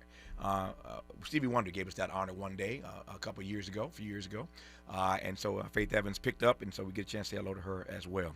All right, now let me push on with the rest of this show. What a great conversation with Wendell Pierce. Thank you, Wendell, for calling in today. I'm delighted now to talk to Samuel James, who is, speaking of music, a black blues musician himself, but he's also a journalist and storyteller from Maine. And I invited him on to, as best he can, explain to me and this national audience how a military veteran with a Nazi tattoo, that is, and a history of making racist comments became their state's Democratic nominee for the U.S. Senate when Graham Plattner last night won the primary to face off against Susan Collins this fall. Samuel James, an honor to have you on this program, sir. How are you today? Well, thank you for having me, Tavis Smiley. I appreciate your asking me to be here. Man, my great honor. Let me mention right now your Substack piece called Banned Histories of Race in America, and your podcast, 99 Years, the deliberate creation of the whitest state in the nation. So he has a podcast, he has a Substack, and I want to put all that out there up front to let you know how to tap into the work that he has done. But let me just make the most of the time that we have here. Tell us what happened. We've been following this Senate race of all the primaries yesterday. This is the one the nation was focused on. Could Graham Plattner pull this off with all these controversies that have come out? If he can upset Susan Collins this November, it might mean Democrats taking control of the Senate. That's why there's so much riding on this race. So let me just start by asking, is Graham Plattner the best y'all could do for a Democratic nominee with this kind of history? Well, Maine is a very complicated place. Right. Its history involving especially black people, it has wavered back and forth quite a bit. We became a state in 1820, and in that Constitution, we enshrined the right to vote for black men in 1820, long before, the Voting Rights Act or the 15th Amendment. And we, during slavery, when there were fugitive slave laws that demanded that everybody turn in anybody who had escaped enslavement, Maine passed things called personal liberty laws, which were basically a refusal to do anything having to do with fugitive slave laws.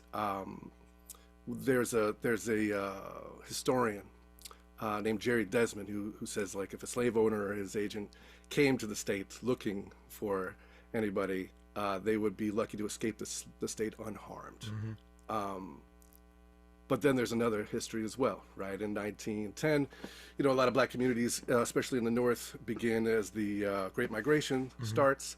And in Maine, we had a thing where the governor didn't like that idea at all, and we committed an ethnic cleansing against a mixed race community here in the state on Malaga Island. We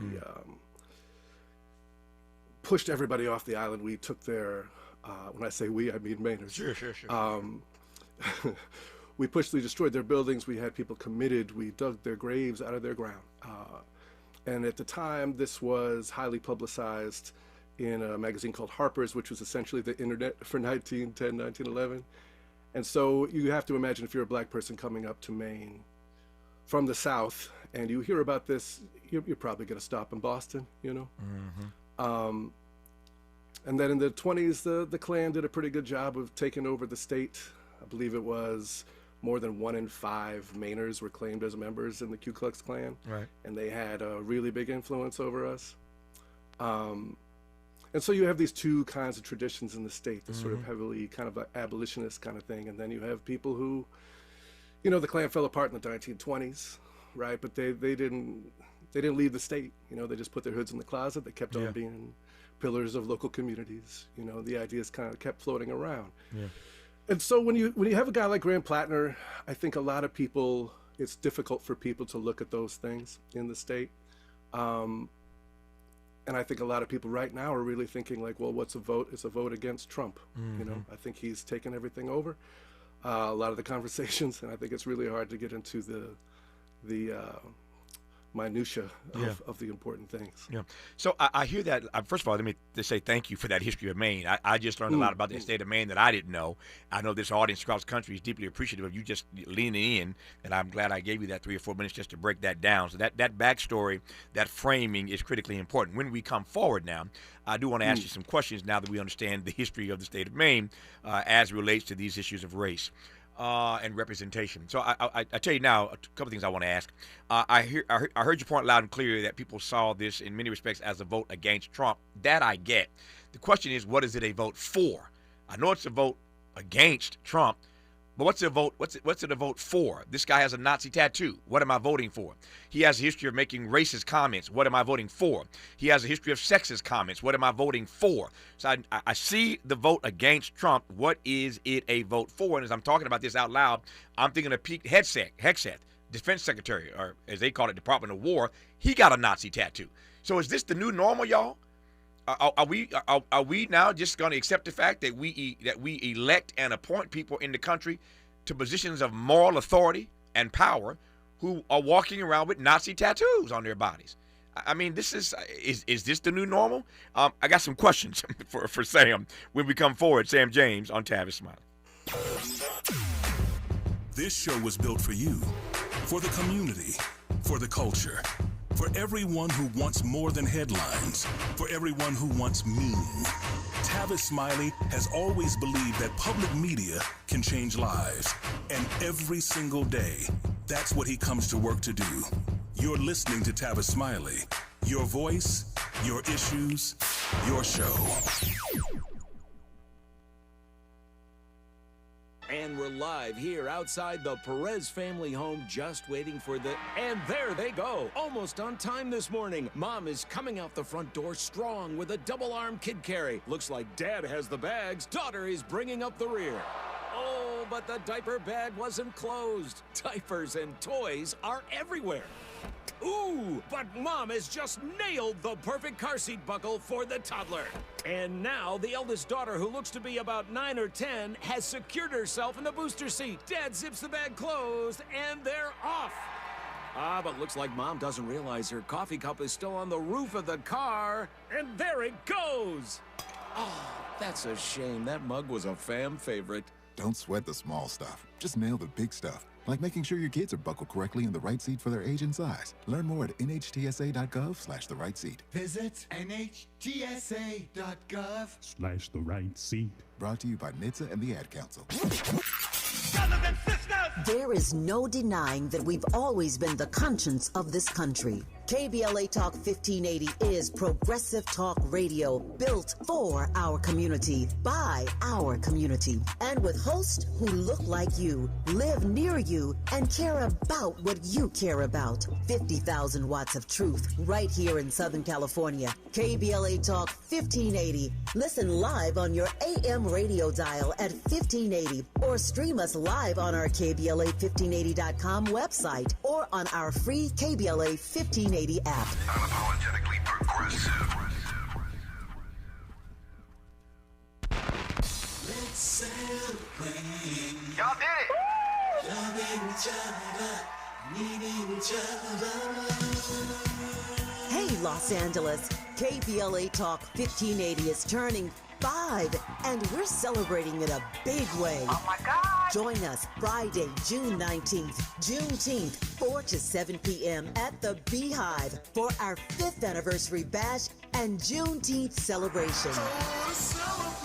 We're talking surprise celebrity guests, a special presentation, and a major announcement you will not want to miss. I can't wait to hear it. Plus, live music, dancing, games, and enough food and drink to keep the party going. Yeah, that's what I'm talking about. Of course, you're welcome to bring your own picnic basket, blanket, and lawn chair. And the best part, it's completely free. But here's the thing. You've got to sign up in advance. Space is limited, so don't wait. Head to KBLA1580.com right now and lock in your spot. Friday, June 19th, The Beehive, KBLA Talk 1580. 5 years strong, and we're just getting started. Happy anniversary, KBLA! Yeah, man.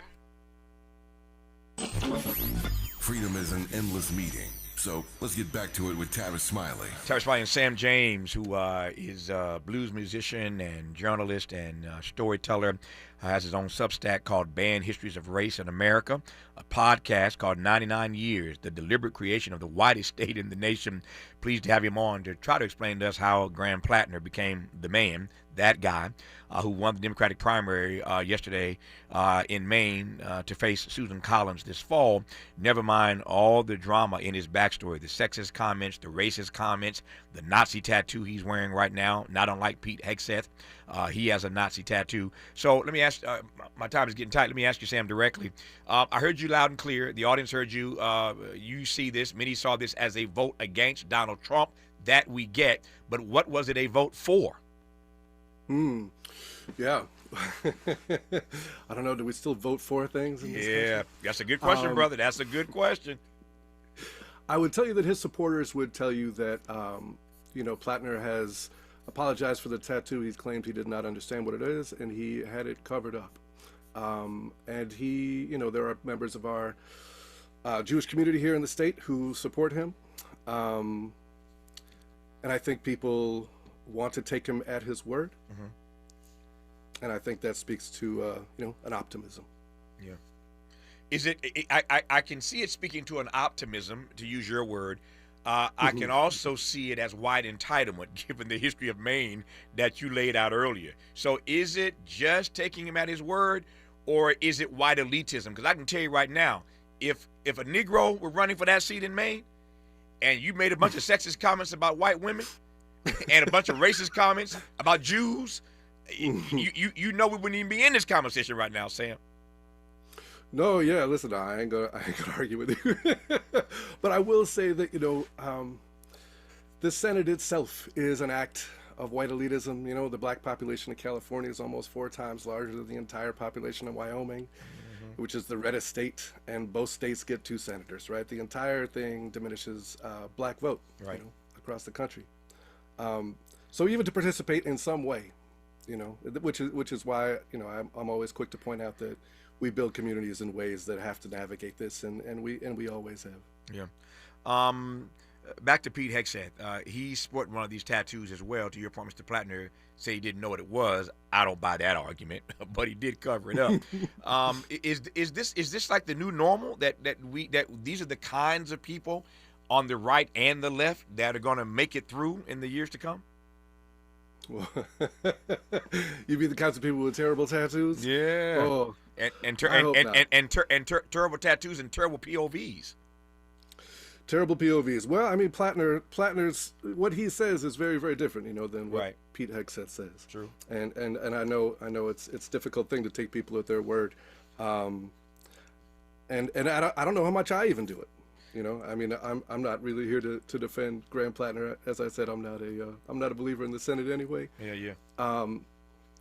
But I hate to speculate at the future, because if you had told me that Donald Trump would be president once, I wouldn't have believed you, let alone twice. Yep. So, no, I hear that. When we come forward in our remaining moments, I do want to ask, given what Sandy said a moment ago, he's not here to defend Graham Plattner. I respect that and I appreciate that. I do want to ask you what he does know about black folk in Maine. He started this conversation with the history of Maine. the racist history of Maine, not unlike every other state in this country, for that matter. So we can't be territorial about that. But I do want to ask him what he can tell me about black persons, residents, fellow citizens in Maine, and how they have interpreted this campaign, given some of the things that Mr. Platinum has said, at least in the past. He's apologized for them, as Samuel said, but how did black folk in Maine process this? That's my extra question when we come forward on Tavis Smiley. In a world full of noise, one voice cuts through. Tavis Smiley has never backed down from the hard questions, never shied away from speaking truth to power and to the powerless, and he's not about to start now. This is the show people talk about, the one your co-workers quote, the one that gets under your skin in the best way. Tavis Smiley, nationally syndicated, unapologetically progressive, unapologetically real. KBLA Talk 1580. We've got a lot to talk about. KBLA Talk 1580, connecting you with services and solutions. Created with a share of the 1984 Olympic Games surplus, LA 84 began operations in 1985 as a grant-making and educational foundation. Today, the LA 84 Foundation supports hundreds of nonprofit youth sports organizations throughout Southern California annually, trains coaches, commissions research, convenes conferences, and maintains the world's premier Olympic and sports library collection. They are transforming lives and communities through the power of youth sports. To find out about youth sports programs for yourself or your child, and to get information about the grants and support they offer to schools and nonprofits, or if you want to make a donation, please visit la84.org. That's la84.org. Or you can call them at 323-730-4600. This is a community call to action from KBLA Talk 1580. Lena Bloom for the Bail Project. Imagine you're stuck in a jail cell and you can't afford bail and someone offers you a way out. Just plead guilty and you can go home and kiss your kids goodnight. What do? What thousands have. You plead guilty whether you are or not. Cash bail makes poverty a crime. That's why the Bail Project helps those who can't afford it while fighting to end cash bail, because freedom should be free. Brought to you by the Ad Council. Getting around LA doesn't have to cost a lot. Metro has fares that fit every budget. 20 free rides for qualified riders through the Life Fare program. Free passes for students with GoPass, and affordable options for everyone in between. Wherever you're going, Metro's got you covered. Visit metro.net/fare programs. Out here, in the middle of all these acres, it can feel like you're the only person on Earth. And sometimes, that's how it feels when you're going through tough times.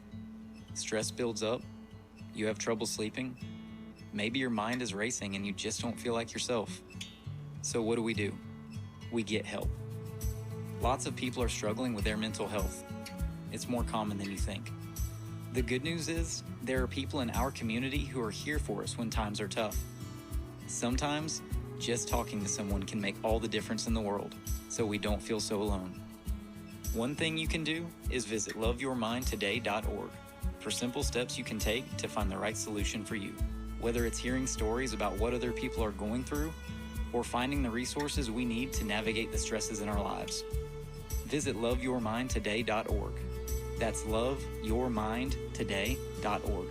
Brought to you by the Huntsman Mental Health Institute and the Ad Council.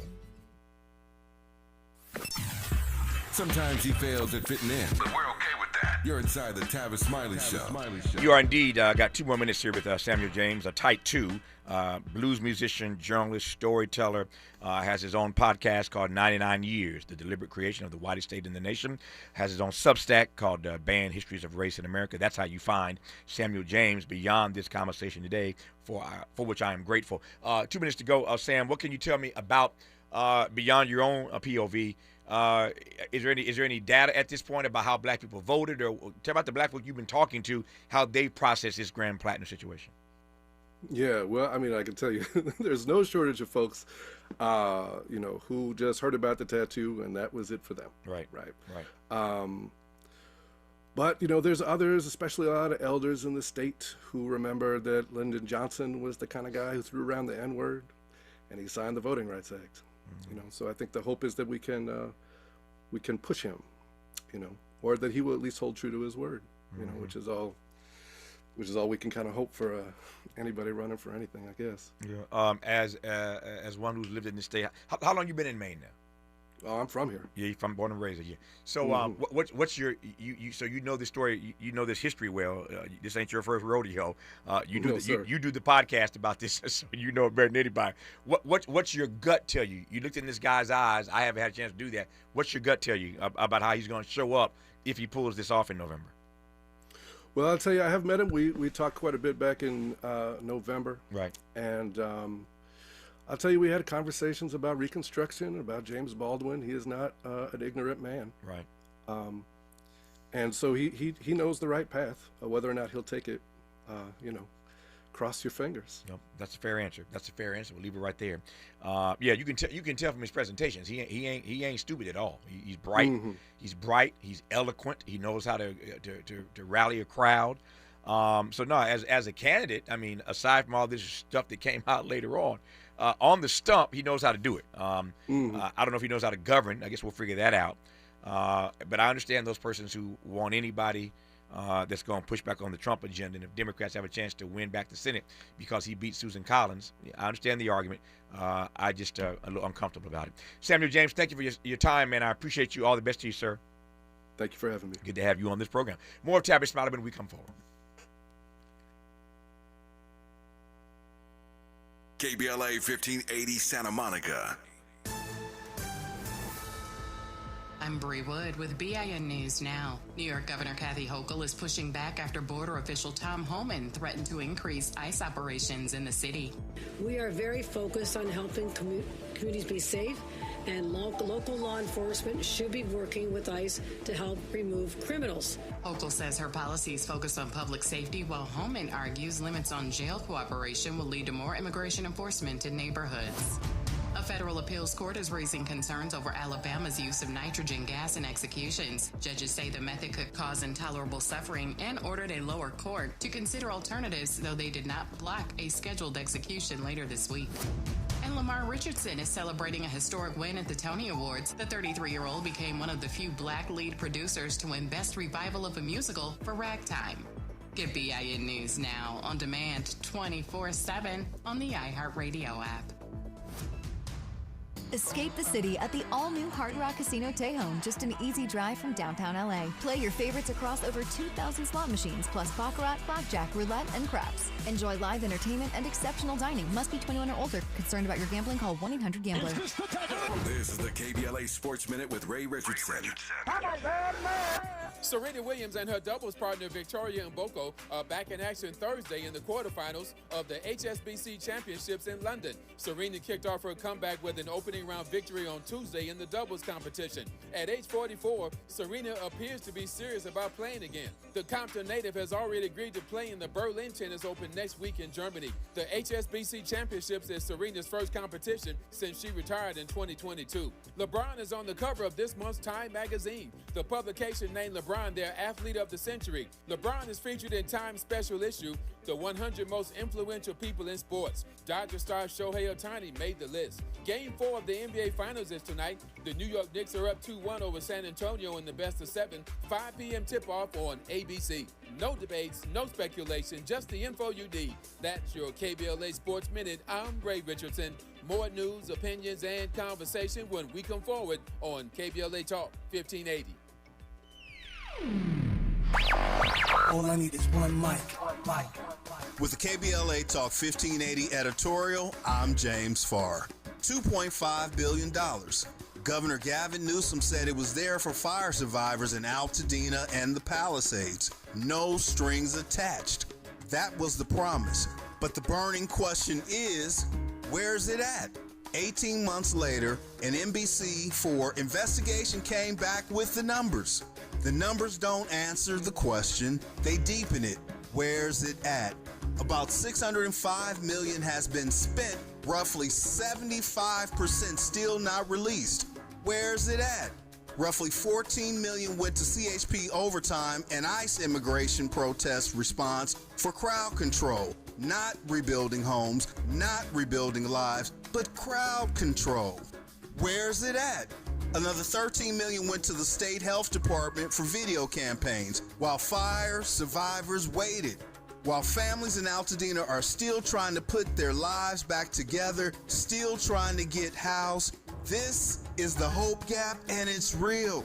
Where's it at? Southern California Edison is still in court, still fighting liability tied to the Eaton fire, still not accountable.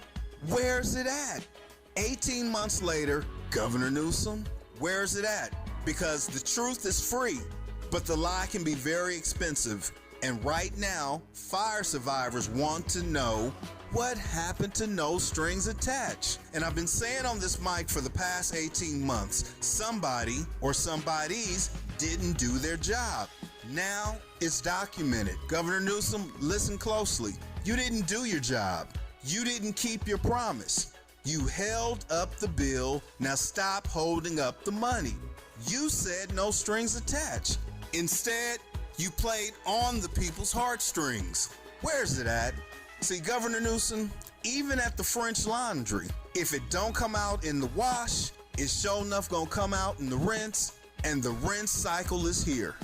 With the KBLA Talk 1580 editorial, I'm James Farr, and as always, we welcome your feedback.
Best of Faith Evans, all 3 hours of our show today. June is Black Music Month, and you know how we do it around here. We choose a different artist of the day every day and tap into the best of their catalog. If you missed last hour, you missed a treat. We talked to Faith last hour. I called her. I got a few folk in my phone after all these years of doing this. I know a few people. So I called her, and she picked up, and I put it right on the air. And we were able to wish her happy birthday on her special natal day. She said, Tavis, I'm in Florida, and I'm on a cruise ship with my family, and ain't but a couple of folk that can interrupt me with my family and put me live on the radio, but you are one of them. And I said, thank you, Faith. So we got a chance to say hello to Faith on her birthday, and as I said earlier, I can't imagine the soundtrack of my life without Faith on it. I have two guests I'm about to introduce here in a second here, and they admitted off the air that they were crushing on Faith back in the day, too, like all the rest of us. Everybody loves some Faith Evans back in the day, still do. And she's still putting out great music. And again, we love that it is her birthday. And because of that, we chose her as our artist in residence today. Yesterday was Sarah Vaughan. So we, a few days before that, was Curtis Mayfield. Peebo Bryson died last week. Sad. We played Peebo for 3 hours the next day. So we're hitting all the genres of music all throughout the month of June. Who knows who it'll be tomorrow. But we cover all the music genres, pick a great artist, and play the best of their music in and out of these conversations on this program for 3 hours. That's why I love June. It's a great excuse to play some great music all 3 hours of this program. Even though it's talk, we love weaving in the music. Speaking of talk, I'm glad to be in the final hour today with two talkers. And I've been looking forward to this conversation. I can tell already I ain't going to shut either one of them up in this next hour. And that's okay. That's why they're here. It's their conversation. I'm just here to try to navigate us through it. Multi-platinum musician Kevin Olusola. Yep, Olusola. That's perfect. I've been working on that, man. Yes, That's sir. that Nigerian thing can twist you up a little bit. Understood. But from this point on, you just Kevin. Brother gave it to you one time. Yeah, just one time. That's all y'all get. Just one time, man. Kevin O. Kevin O. Yeah.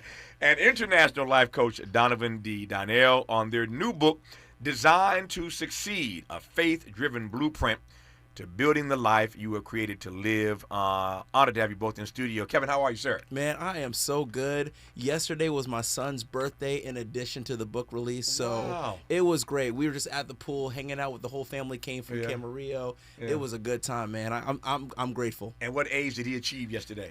2 years old. Oh, man. You got a 2-year-old. I got a 2-year-old. Oh, I got Lord. a 5-year-old daughter named Kaya and a 2-year-old son named Christian. So I got to push you higher up on my prayer list. Yes, sir. You got a 2-year-old. Hey, you know what I mean? Oh my goodness. Yikes. Yeah. Donovan, how are you, sir? Man, I'm amazing, man. I'm here. Man, it's good to see you, man. Good to see you both. Glad you're in studio.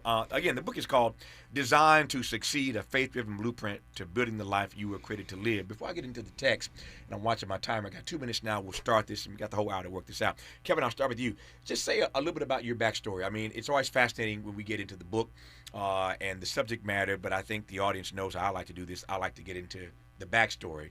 That's the fascinating part for me. Mm-hmm. What is it that you have gone through? Tell me a bit about your life that qualifies you to write a book, offering the rest of us advice. So give me 2 minutes of the Kevin Olusola backstory. Oh, that's a great question. I mean, look, I have immigrant parents. My dad from Nigeria, my mom from Grenada, coming to the United States to figure out how to provide this better life for their family. And then I decide that music's the thing that I'm called to do. Even though they told me, pre-med is where we feel like you should go, and I loved that whole idea, but, I think God had different plans. And so it was a lot of me trying to figure out, how do I do what I think is authentically me, making this music that I love to make with classical music being in my background my whole life, and wanting to pair it with more modern sounds like beatboxing and R&B and hip-hop and things like that. And then just saying, you know what, I want to trust this process. I'm going to trust this whole idea of making music that feels authentic to me.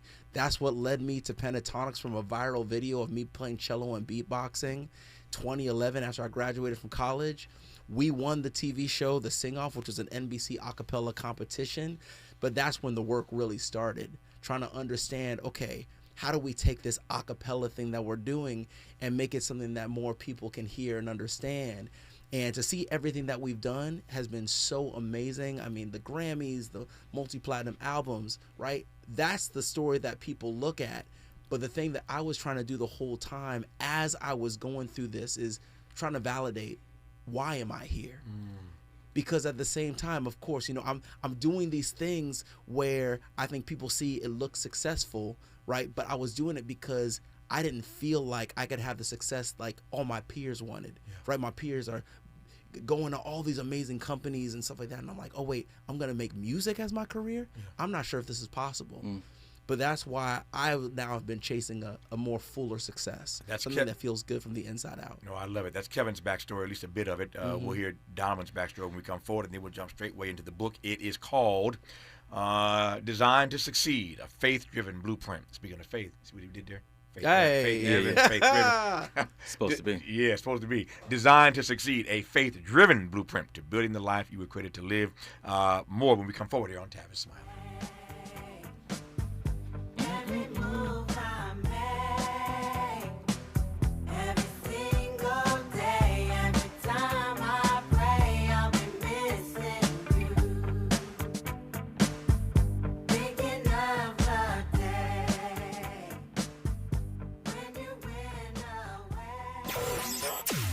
Every day, somebody somewhere is trying to silence the truth. Not on this show. For over 3 decades now, Tavis Smiley has been bringing you the conversations that matter, the voices that challenge, the ideas that move us forward. From the halls of power to the heart of the community, Tavis covers it all. Real talk in real time. This is Tavis Smiley. As parents, we have a million things running through our minds. Playdates, checkups, groceries, laundry, diapers, work, carpool schedules, picture day, swim team, did we mention diapers, birthday parties, meal prep, lost permission slips, dentist appointments, and the dog that still needs to be walked. So it's easy to make a mistake. Oh, I forgot birthday candles. Sit tight, hon, I'll be right back. We say we'd never put our kids in danger by leaving them in the car alone. Oh, wait, since when are candles not on the baking aisle? But never happens. and temperatures as low as 60 degrees can be deadly for children left behind. So always bring them with you, and every time you park the car, stop, look, lock. Brought to you by NHTSA and the Ad Council. You have something to say, and we want to hear it. KBLA Talk 1580 is engagement radio, not outrage radio. A place where your hopes, your frustrations, and your ideas are welcome 24 hours a day, 7 days a week. Real talk, real people, real Los Angeles. KBLA Talk 1580, the station that sounds like the city looks. Tune in on your AM radio dial at 1580. Download our free KBLA 1580 app or listen live on our website at KBLA1580.com. Unapologetically progressive. When your car is making a strange noise, no matter what it is, you can't just pretend it's not happening. That's an interesting sound. It's like your mental health. If you're struggling and feeling overwhelmed, it's important to do something about it. It can be as simple as talking to someone in your community, or just taking a deep, calming breath when you need it. Nice. For mental health resources, check out loveyourmindtoday.org. At loveyourmindtoday.org, you'll find information that may help you get through a tough time. Things like tips for dealing with stress, how to navigate difficulties like financial worries, anger, substance use, and more. You can also find real stories of how people navigated their own mental health challenges. Because once you start to address the problem, you can go so much further.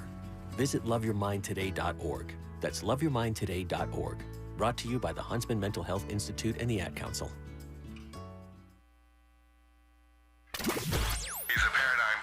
And the top-rated African-American talk show host in the nation, according to Talkers Magazine. You're tapped in with Tavis Smiley right now.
Evans, all 3 hours today. Again, if you just tuned in, we talked to Faith in our second hour today, and that was a special treat for us.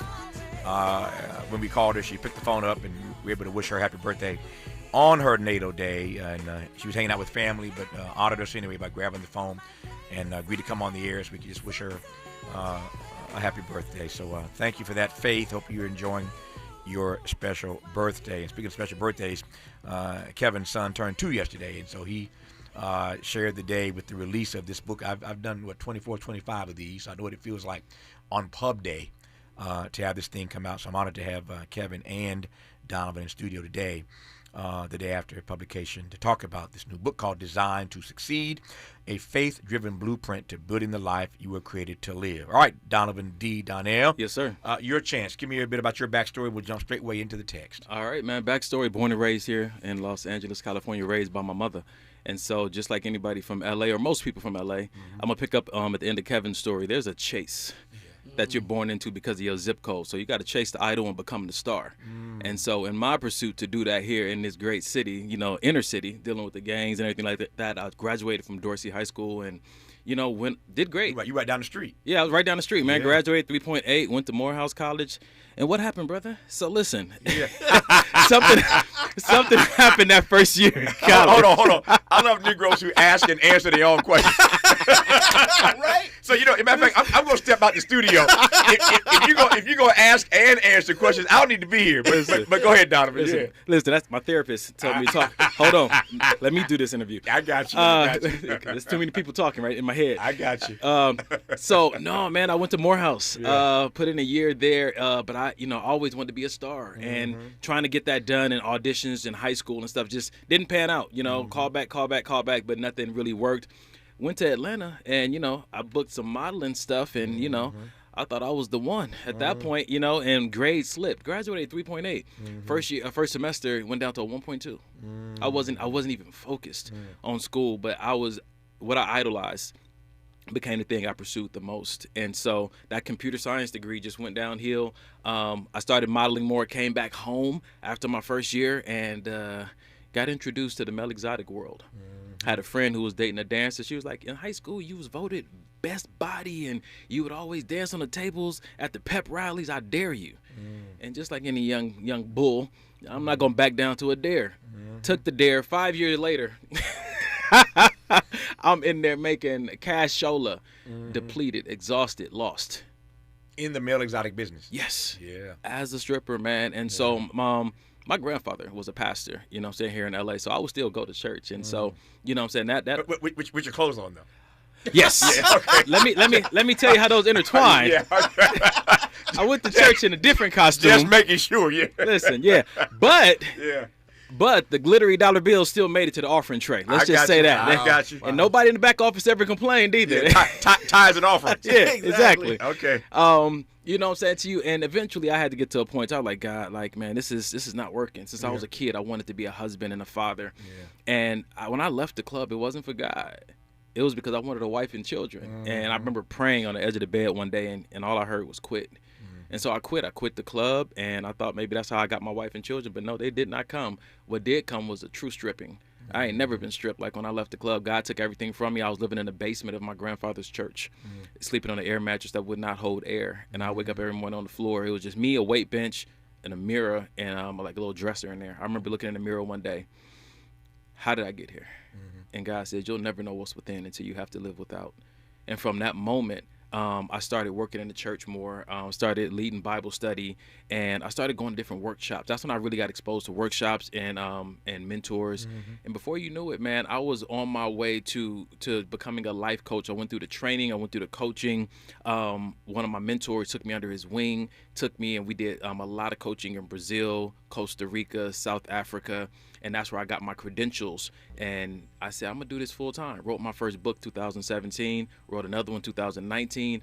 And I saw from that stage that I had ventured off into a lot of different arenas of life that are very beneficial for a life coach to know about if he's going to help other people with theirs. Yeah. You said a lot already. It's worth unpacking, you and Kevin. Let me just stay with you for a second here. Yes, sir. Donovan. First of all, just tell me very quickly about how you navigated growing up in L.A. during that period, because the gang situation is ever present. Yes, sir. But there was a period in this city where it was completely off the chain. You mean the gang in blue? Yeah. The cops? No, the gangs. Yeah, I take your point though. That too. Yeah. It ain't either or. It's both and. Exactly. Let's go there. Exactly. So both were off the chain. Yes, sir. Just tell me a bit more about how you navigated that particular period growing up in L.A. then. I think there's a stereotype that people see in, like, they think it's make-believe in movies, and we say, oh, the mother was praying for you, the grandmother was praying for you, no, like, for real. Yeah. I mean, I am no foreigner to having guns pulled on me by the police, face down on the concrete in the rain, guns pointed at my mom, because there's too many of us in the car. I grew up, I was born in 1980. I'm 46, and so I'm saying to you, so I came up in that era, the 80s and 90s, where, that racial profiling became a really big thing. Oh, yeah. And navigating that, it wasn't I want to attribute a lot of this to my mother. She put me around good men. I did not have a father in the home, but she put me around good men, and I want to say that was my saving grace. My mother putting me in a place where I can be exposed to really good men who helped me to think and see the world differently, so I didn't become my own problem. There was enough problems out in LA for me. Yeah. You know that scripture, train up a child where he should go, and he's old, he would not depart from it. Yeah. Was that your experience, even as you were straying, that it never ever left you? My mom prayed, "No weapon formed against him shall prosper," Oh, yeah. and that's why I got one of my first tattoos on my back said "untouchable," because that was a prayer she prayed over me, and I believe it works. So Kevin, I am fascinated by how the two of y'all got together. You both have interesting backstories, but quite dissimilar. Yeah, for sure, for sure. And yet y'all are here because you've written a book together. How did the two of you come together? I mean, the book is the product of when a Grammy Award-winning artist and a male exotic dancer sit to get vegan food. That's how this all happened. Literally, we met at a Bible study. Only in L.A. Only in L.A., right? I was saying, only in L.A. We Yeah. literally, we were at a Bible study together that I was hosting, and he, he's a life coach. He would just say these things that just would blow our minds. Yeah. So I literally went to him and I was like, you and I are going to hang out. We have to. And he's probably like, who is this man accosting me? Like, what is this? This is crazy. For sure. And we go to vegan food. He doesn't even like vegan food. You didn't tell me it was vegan That's food. true. I did not tell you it was vegan food. I did not tell you it was vegan food. They never do, by the way. But go ahead. And I'm not vegan. I just wanted to go. But at that's when we were both extremely vulnerable with our own stories, right? And I think that's when we saw, oh, wait, we're going to be brothers. Yeah, man. Like, that's when we're going to be like, I showed him and told him some of the most vulnerable things that I wouldn't even tell anybody. Some of these things I can't even say in the book. They're so vulnerable. But he was listening with open arms. And that's how I knew, like, we're gonna be friends for a long time. I don't think we realized it was gonna come into all of this, what we're doing now.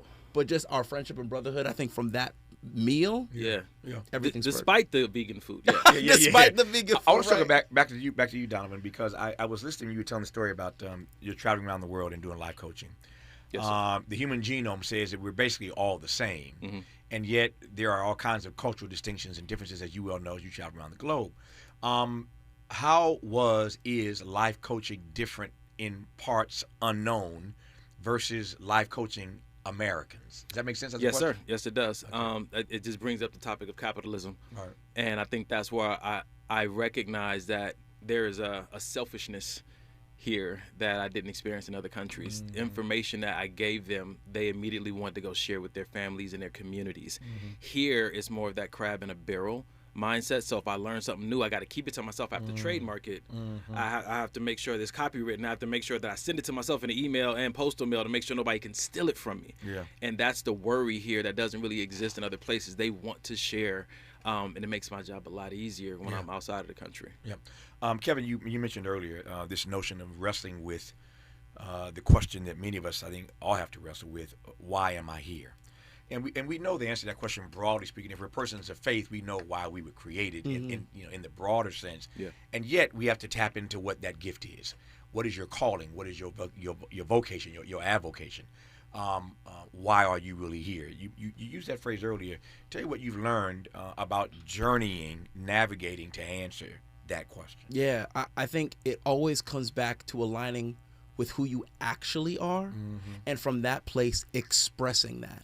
So I had to go through this journey. I had a high performance coach in 2021, and he was one of the people that made me realize, oh, you're trying to do everything to be validated because you want to be liked by people. And that really hit me.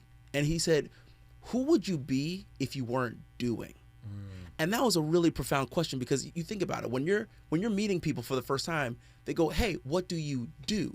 They're not asking who you are. Who you are, exactly. Yeah. And so that's when I had to say, okay, who am I actually? When I strip it all down with no Grammys, no musicianship, like, who am I?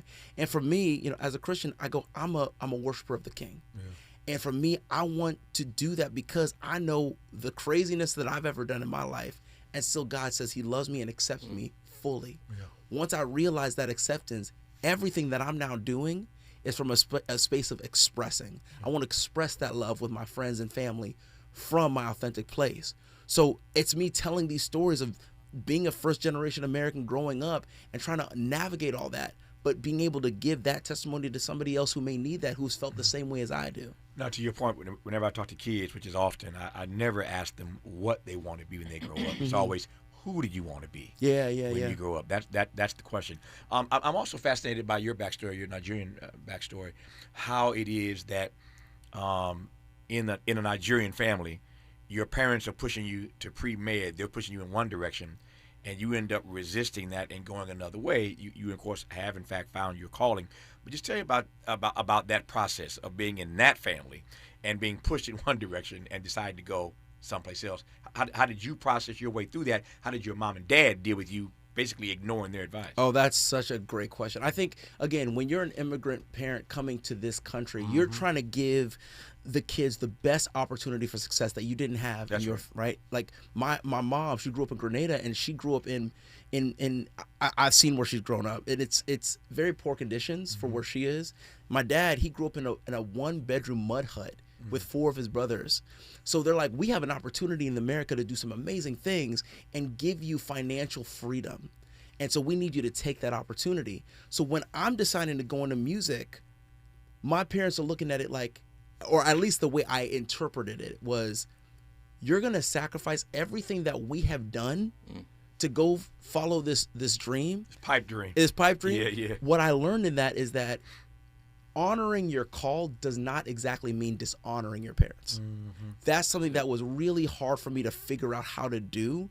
But I remember this one situation that highlights this, where, I was in my room with my roommate when we just moved, had just won the sing-off in this apartment, $632.50. My dad comes to see it, and then he leaves. Hold that thought. Yeah. His dad leaves. Yes. We'll pick a story up there when we come forward. Yes. That's called a cliffhanger. We love cliffhangers. Oh, my.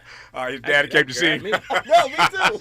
His dad leaves. We will pick that up when we come forward. The book, once again, is called Designed to Succeed, a faith-driven blueprint to building the life you were created to live. The author is Kevin and Donovan in the studio right now. More at the end when we come forward here on Tavis Smile. Who's sitting across from Tavis this week? Leaders, legends, game changers. The people shaping the country and the culture. They come to Tavis Smiley because this is where the real conversations happen. No spin, no fluff, just straight talk and straight answers. Tavis Smiley, because the Kingian question, where do we go from here, starts right here.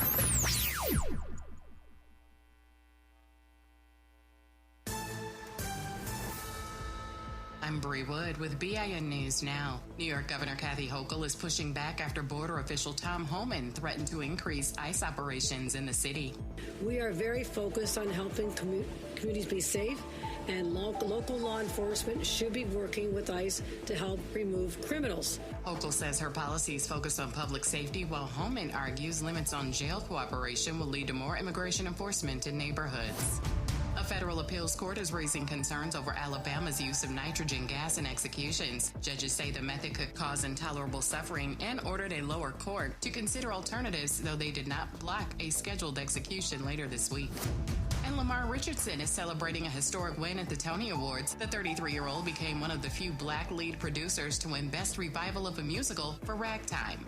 Get BIN News Now on demand 24/7 on the iHeartRadio app. Escape the city at the all-new Hard Rock Casino Tejon, just an easy drive from downtown LA. Play your favorites across over 2,000 slot machines, plus baccarat, blackjack, roulette, and craps. Enjoy live entertainment and exceptional dining. Must be 21 or older. Concerned about your gambling? Call 1-800-GAMBLER. This is the KBLA Sports Minute with Ray Richardson. Serena Williams and her doubles partner Victoria Mboko are back in action Thursday in the quarterfinals of the HSBC Championships in London. Serena kicked off her comeback with an opening round victory on Tuesday in the doubles competition. At age 44, Serena appears to be serious about playing again. The Compton native has already agreed to play in the Berlin Tennis Open next week in Germany. The HSBC Championships is Serena's first competition since she retired in 2022. LeBron is on the cover of this month's Time magazine. The publication named LeBron their athlete of the century. LeBron is featured in Time's special issue, The 100 Most Influential People in Sports. Dodger star Shohei Ohtani made the list. Game 4 of the NBA Finals is tonight. The New York Knicks are up 2-1 over San Antonio in the best of 7. 5 p.m. tip-off on ABC. No debates, no speculation, just the info you need. That's your KBLA Sports Minute. I'm Ray Richardson. More news, opinions, and conversation when we come forward on KBLA Talk 1580. In a world full of noise, one station keeps it real. KBLA Talk 1580, where the conversation goes deeper, the voices sound like yours, and the issues that matter most to our community take center stage. Progressive, powerful, unapologetically us. Whether you're driving through the city or tuning in from your home or office, join the public square. KBLA Talk 1580, your home for talk that enlightens, encourages, and empowers. Listen live on our free KBLA 1580 app, on our website at KBLA1580.com, or on your radio dial at 1580 AM. Unapologetically progressive.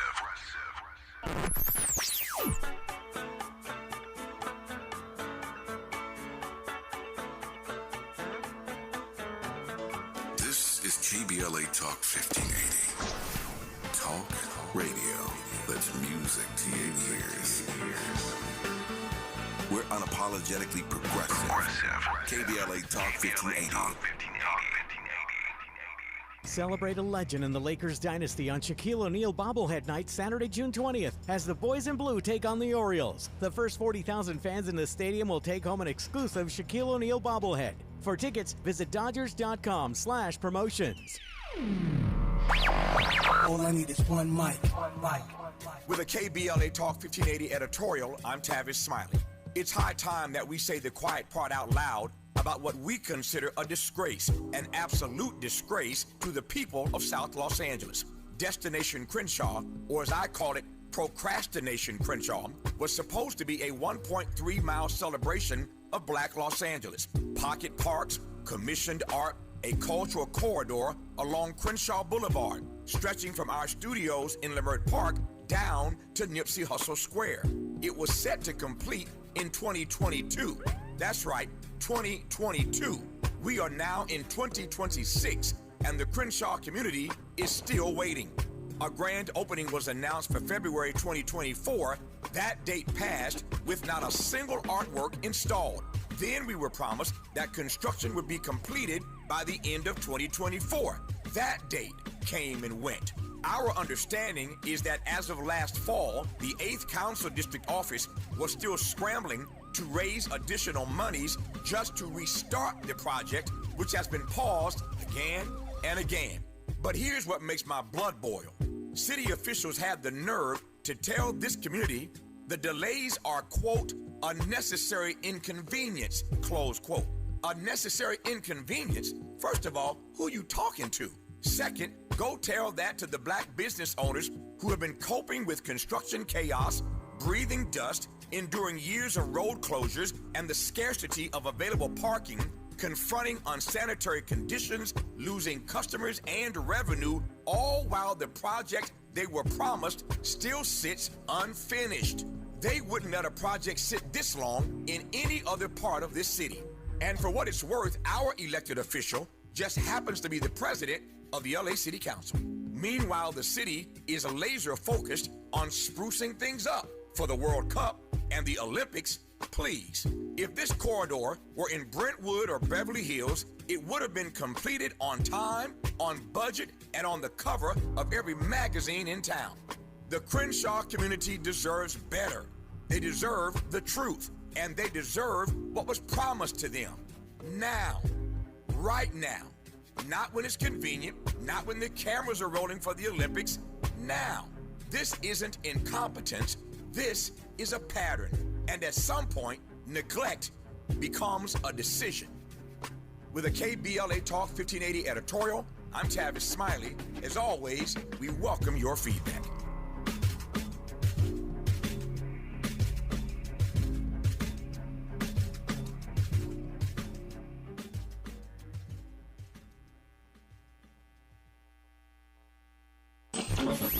Freedom is an endless meeting, so let's get back to it with Tavis Smiley.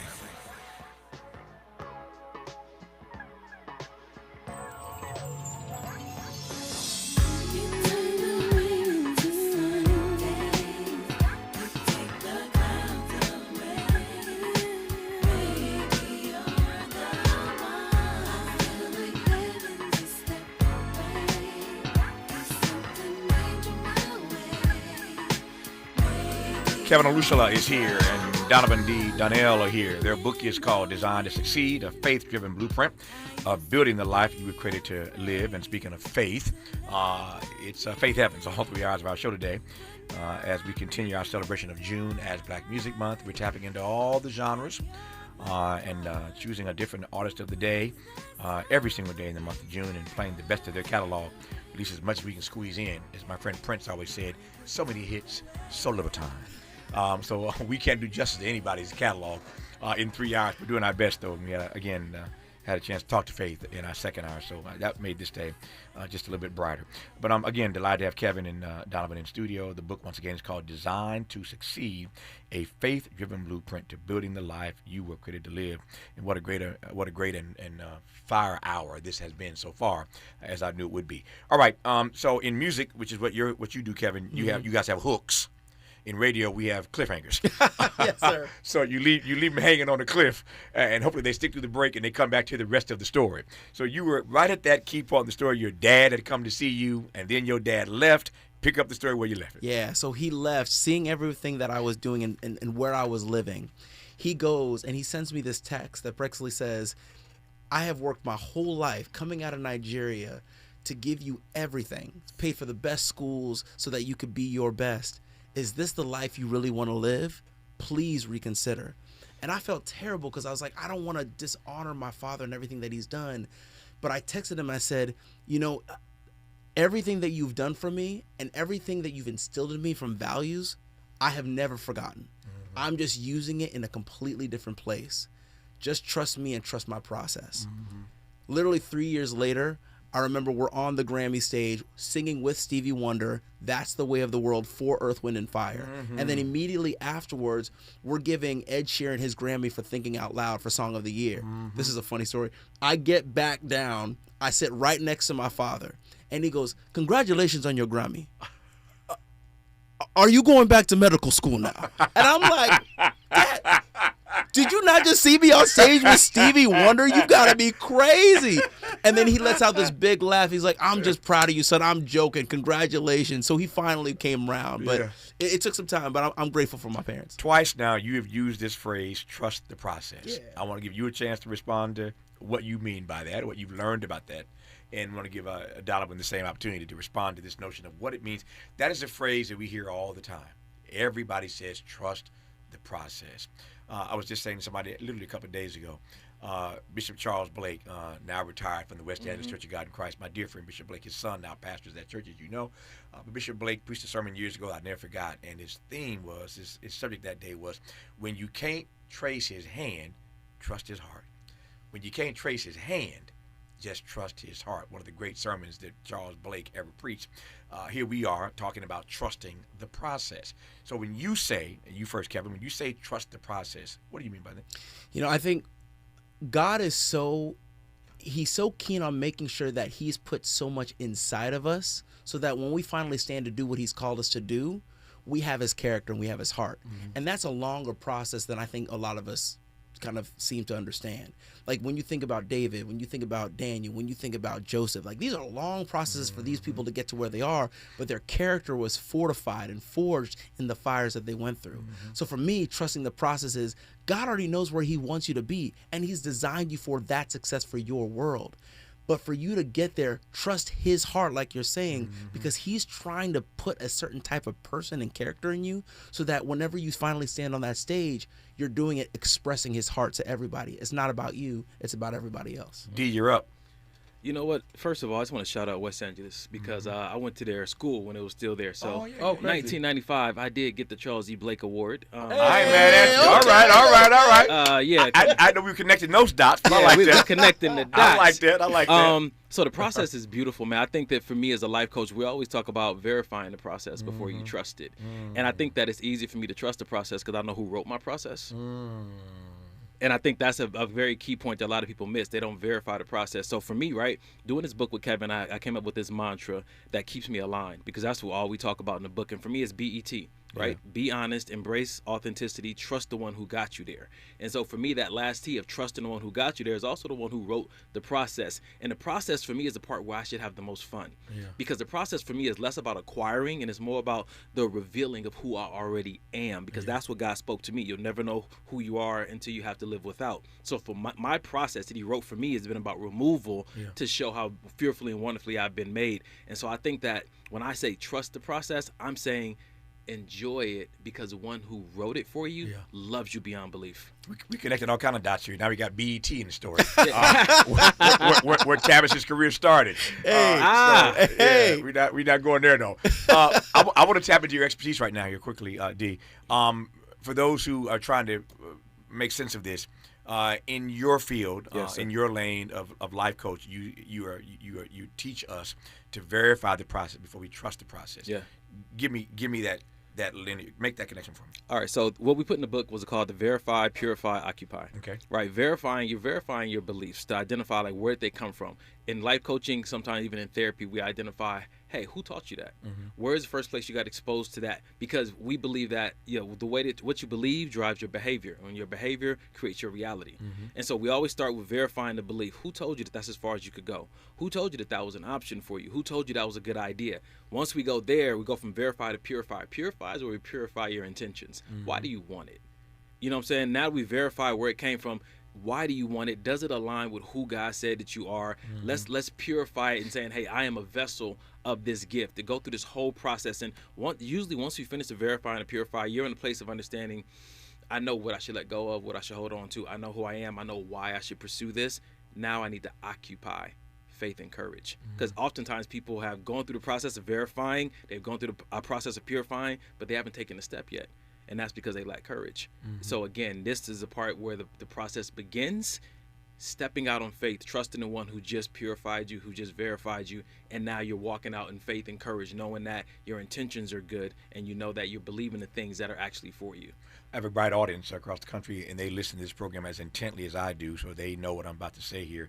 In terms of the two terms or words you've heard 2 or 3 times already in this conversation. If you're paying attention, one was trust the process. So I ask about it. The other word I've now heard 3 times in this dialogue is alignment. When we come forward, it's listening, right?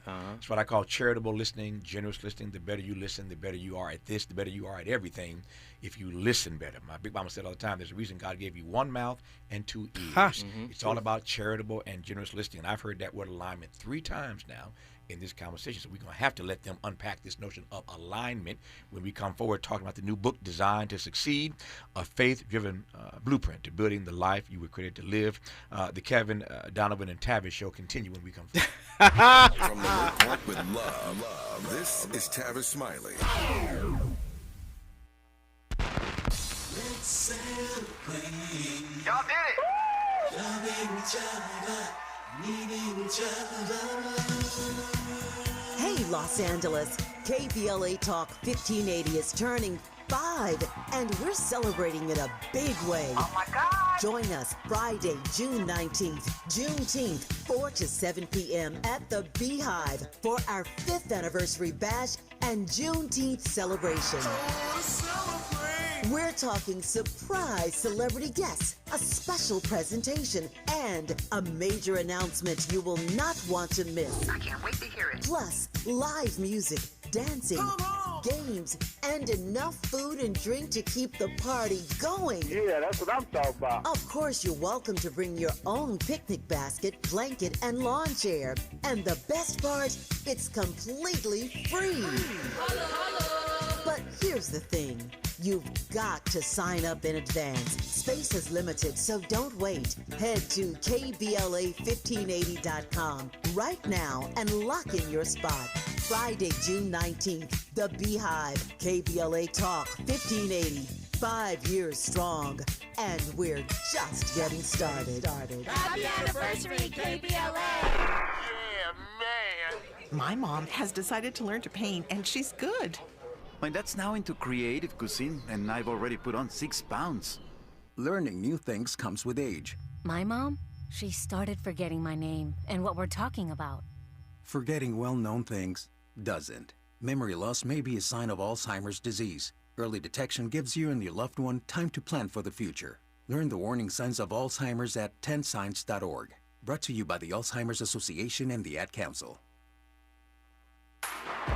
Less monologue, more dialogue. Tavis Smiley continues right now. He does indeed. A few more minutes here with Kevin and Donovan talking about their new book, Designed to Succeed, a faith-driven blueprint to building the life you were created to live. Let me see if I can do a few things here in these last 4 or 5 minutes. First, this question of this issue of alignment that both of you have raised. When you say alignment, you're talking about what, D? When we say alignment, we're talking about first recognizing the drift. Everybody has a drift. The drift is usually by peer pressure, or it can come in through circumstances that wants to pull you in a certain direction based off fight or flight in your brain. Alignment is staying regulated and understanding that God has a path for you. And I think for us, alignment is saying that I'm going to stay in faith. But faith means that you actually have a word from God to stand on and a word from God to follow. The word of God is not just a lamp unto your feet, it's a light into your path. And so that is the alignment we're talking about, recognizing the drift that wants to pull on you, but having a word to stand on inside of everything that you do. How did you become, you first, D, how did you become so bold in your faith, so public about your faith? Rejection. I didn't see that coming. I did not see that coming. Yeah, I looked for it so often, and then I recognized how much weight it didn't hold by how many times I had to encounter it. And so by the time I realized that rejection ain't even real, I recognized that authenticity is the best way to enjoy this life. And so people are fickle. They're going to like you, they're going to hate you. You've seen it. They'll crucify you, they'll worship you. Once I started to see that, I lost value in it. And so now this boldness is really just a part of just recognizing I like me, God loves me, I'm going to make mistakes, I'm okay with that, I'm pressing forward. Kevin, how'd you become so bold about it? You know, I'd say that I realized that every version of success I chased without God was just a more expensive version of what I was trying to solve in my life. Wow. Wow. And when I finally realized that, I said, I cannot actually do this without God. And I'm realizing that there's so many people that are chasing the same thing, and it's just an expense sheet that is so long. So for me, I'm like, I gotta be bold about this. I have to be myself, because there are other people that need this, because I've seen how it's benefited my life, and I want that for others too. Yeah. This blueprint that we've been talking about, this faith-driven blueprint to building the life you were created to live, who's writing this blueprint? Is he writing it? Are we writing it? Are we co-writing it? You know, I think before you were in your mother's womb, God knew exactly what he called you for. So he's already got the blueprint. It's just, are we really ready and willing to step out in faith to trust the one who already has the blueprint? Yeah. What have you learned over these years about faith? We talk about a faith-driven blueprint. Talk to me about faith, D. So I think when I'm talking about a faith-driven blueprint, I'm recognizing that this has already been solidified. Your destiny, the purpose, the calling, before you, like Kevin said, before you was formed in your mother's womb, there's already something that's on you to do. And that means that nothing else is going to satisfy you, bring you fulfillment, or have you on your last day say, I've done well, except for the path of faith. And so that's why it's beyond essential for a person to identify their faith in God, because you can put faith in anything. Yeah. What do we say to people who have lost their faith? This audience knows, anybody who's followed my career for 35 years knows I close every show with the same mantra, keep the faith. Yeah. That's how I close every day. I'm going to close that way in about 9 minutes, saying keep the faith to this audience. And yet I recognize when I say that every day, I'm talking to some people who have lost faith. Kevin? Yeah, I mean, I think the first thing is I understand church hurt. I understand how those things can really, especially the way things are today and the way Christianity sometimes is being portrayed, it's easy to lose faith. That's why I say taste and see that the Lord is good. You got to taste him with you and him in alignment. So it's about going to his word, understands like, is this really true for me? God says that he loves me beyond belief. He says that neither will I leave you nor forsake you. That's hard for me to see because of the things I've experienced. It's time to just take some time with that word and go, I'm going to try to believe this, even if my circumstances or what I see around me tells me otherwise. That's what I say. In a 30-plus year career, I've said this more times than I can count, that a book's title ought to tell you what you're going to get. You guys succeeded in that regard. You say the title, Designed to Succeed, a faith-driven blueprint to building the life you were created to live. The book title tells you what the text is about, but I want to offer this as the extra question. What do you hope that people will take away from the text? The hope after they read this book is that they first feel relief and that they recognize that they have a plan so that they feel prepared. That is the whole goal. Be relieved, and then recognize that you are prepared for what we are calling you or telling you you can do, and then you also have a plan. That is the whole idea of the faith plus the blueprint. And I would say to anyone who feels like they lost their faith, as a coach, we have to verify that. Did you lose it, or did you place it somewhere that felt safer? See, now you're getting deep. We got to challenge challenge it. You see that? Cliffhanger. Cliffhanger. There you go. There we go. They're fast learners. They are fast learners, and that's the kind of cliffhanger that'll make you want to buy the book. Come on, now. And I hope we have sufficiently teased you to want to get this one. It is a good one. It is called "Designed to Succeed: A Faith-Driven Blueprint to Building the Life You Were Created to Live." And if the energy of this dialogue and the richness in this conversation have not inspired you to buy this one, then I can't help you. Kevin, thank you. Thank you for your work and for your witness. Donovan, thank you for your work and your witness. Thank you for the text, and thank you for the time. A final word when we come forward. We had Wendell Pierce on earlier, the great actor, and he has a new project coming out, and that thing got so tight, I couldn't play the trailer for you, but I promised I would. So when we come forward, with the 2 minutes I have left, I'll play the trailer for you and say, keep the faith and leave y'all alone. You're listening to Tavis Smiley. Helping to stretch your moral and political imagination. This is Tavis Smiley. KBLA Talk 1580. We've got a lot to talk about. KBLA Talk 1580, connecting you with services and solutions. 10 Toes In serves as a mentorship and domestic violence prevention program. They support, educate, and empower couples during and after incarceration. They assist male returning citizens to re-enter society successfully and to help them maintain a healthy relationship with their romantic partner. They offer a mentorship support group for formerly incarcerated men. 10 Toes In teaches its Intimate Relationships 101 curriculum at male prisons throughout the state of California. They host sister support group meetings for women who are intimately involved with incarcerated and formerly incarcerated men. 10 Toes In is a 501c3 nonprofit organization. To access their services or make a donation, please visit them online at 10toesin.org or find them on Facebook or Instagram. They are healing lives through relationships. This is a community call to action from KBLA Talk 1580.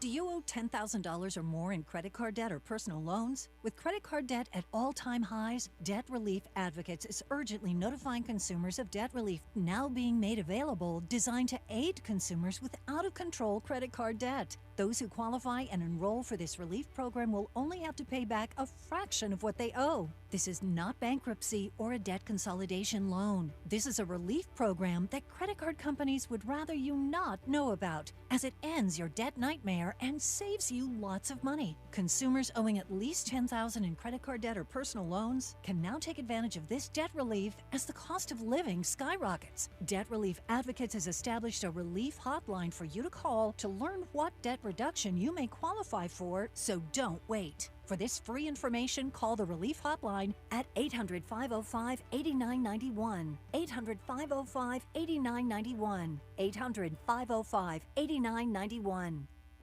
Out here, in the middle of all these acres, it can feel like you're the only person on Earth. And sometimes, that's how it feels when you're going through tough times. Stress builds up, you have trouble sleeping, maybe your mind is racing and you just don't feel like yourself. So what do? We get help.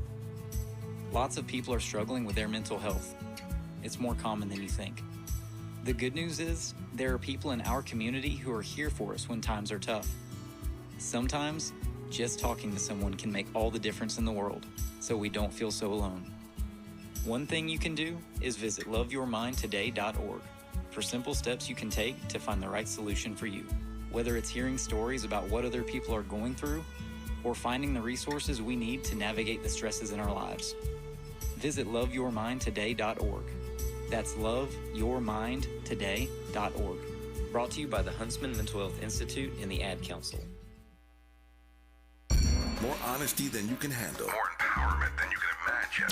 You're tuned in to Tavis Smiley. All right, as promised, here's the trailer for Wendell Pierce's upcoming Hulu project called They Fight. Mr. Manigan, I'm sure you are well aware this is your last shot.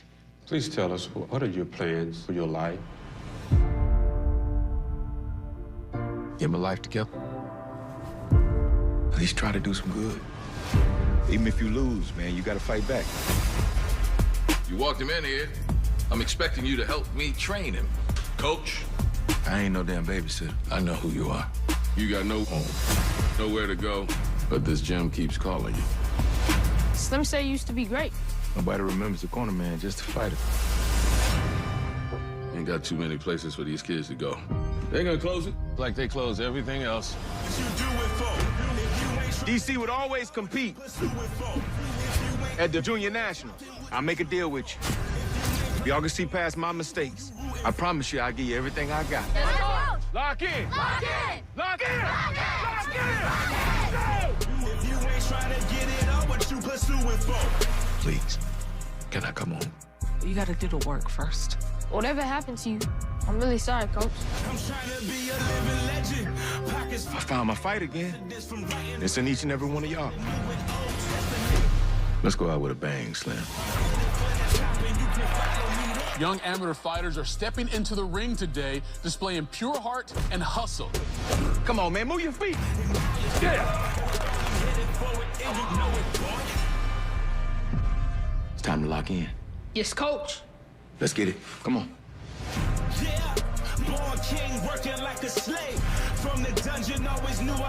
That's the parting message for today. You got to find your fight. You got to find your fight. It's time to lock in. That is the trailer for the Hulu project They Fight, starring Wendell Pierce. We got it in. What a full show. 3 hours. We made it happen, though. We're back here tomorrow, Lord willing, to do it all over again. Until tomorrow, thanks for listening to Tavis Smiley. And as always, keep the faith. I remember.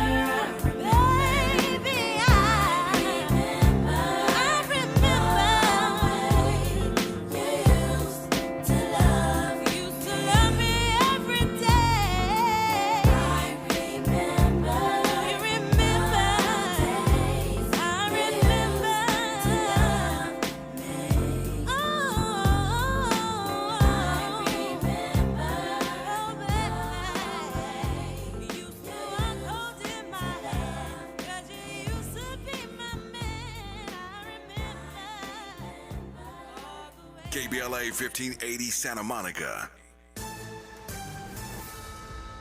I'm Bree Wood with BIN News Now. New York Governor Kathy Hochul is pushing back after border official Tom Homan threatened to increase ICE operations in the city.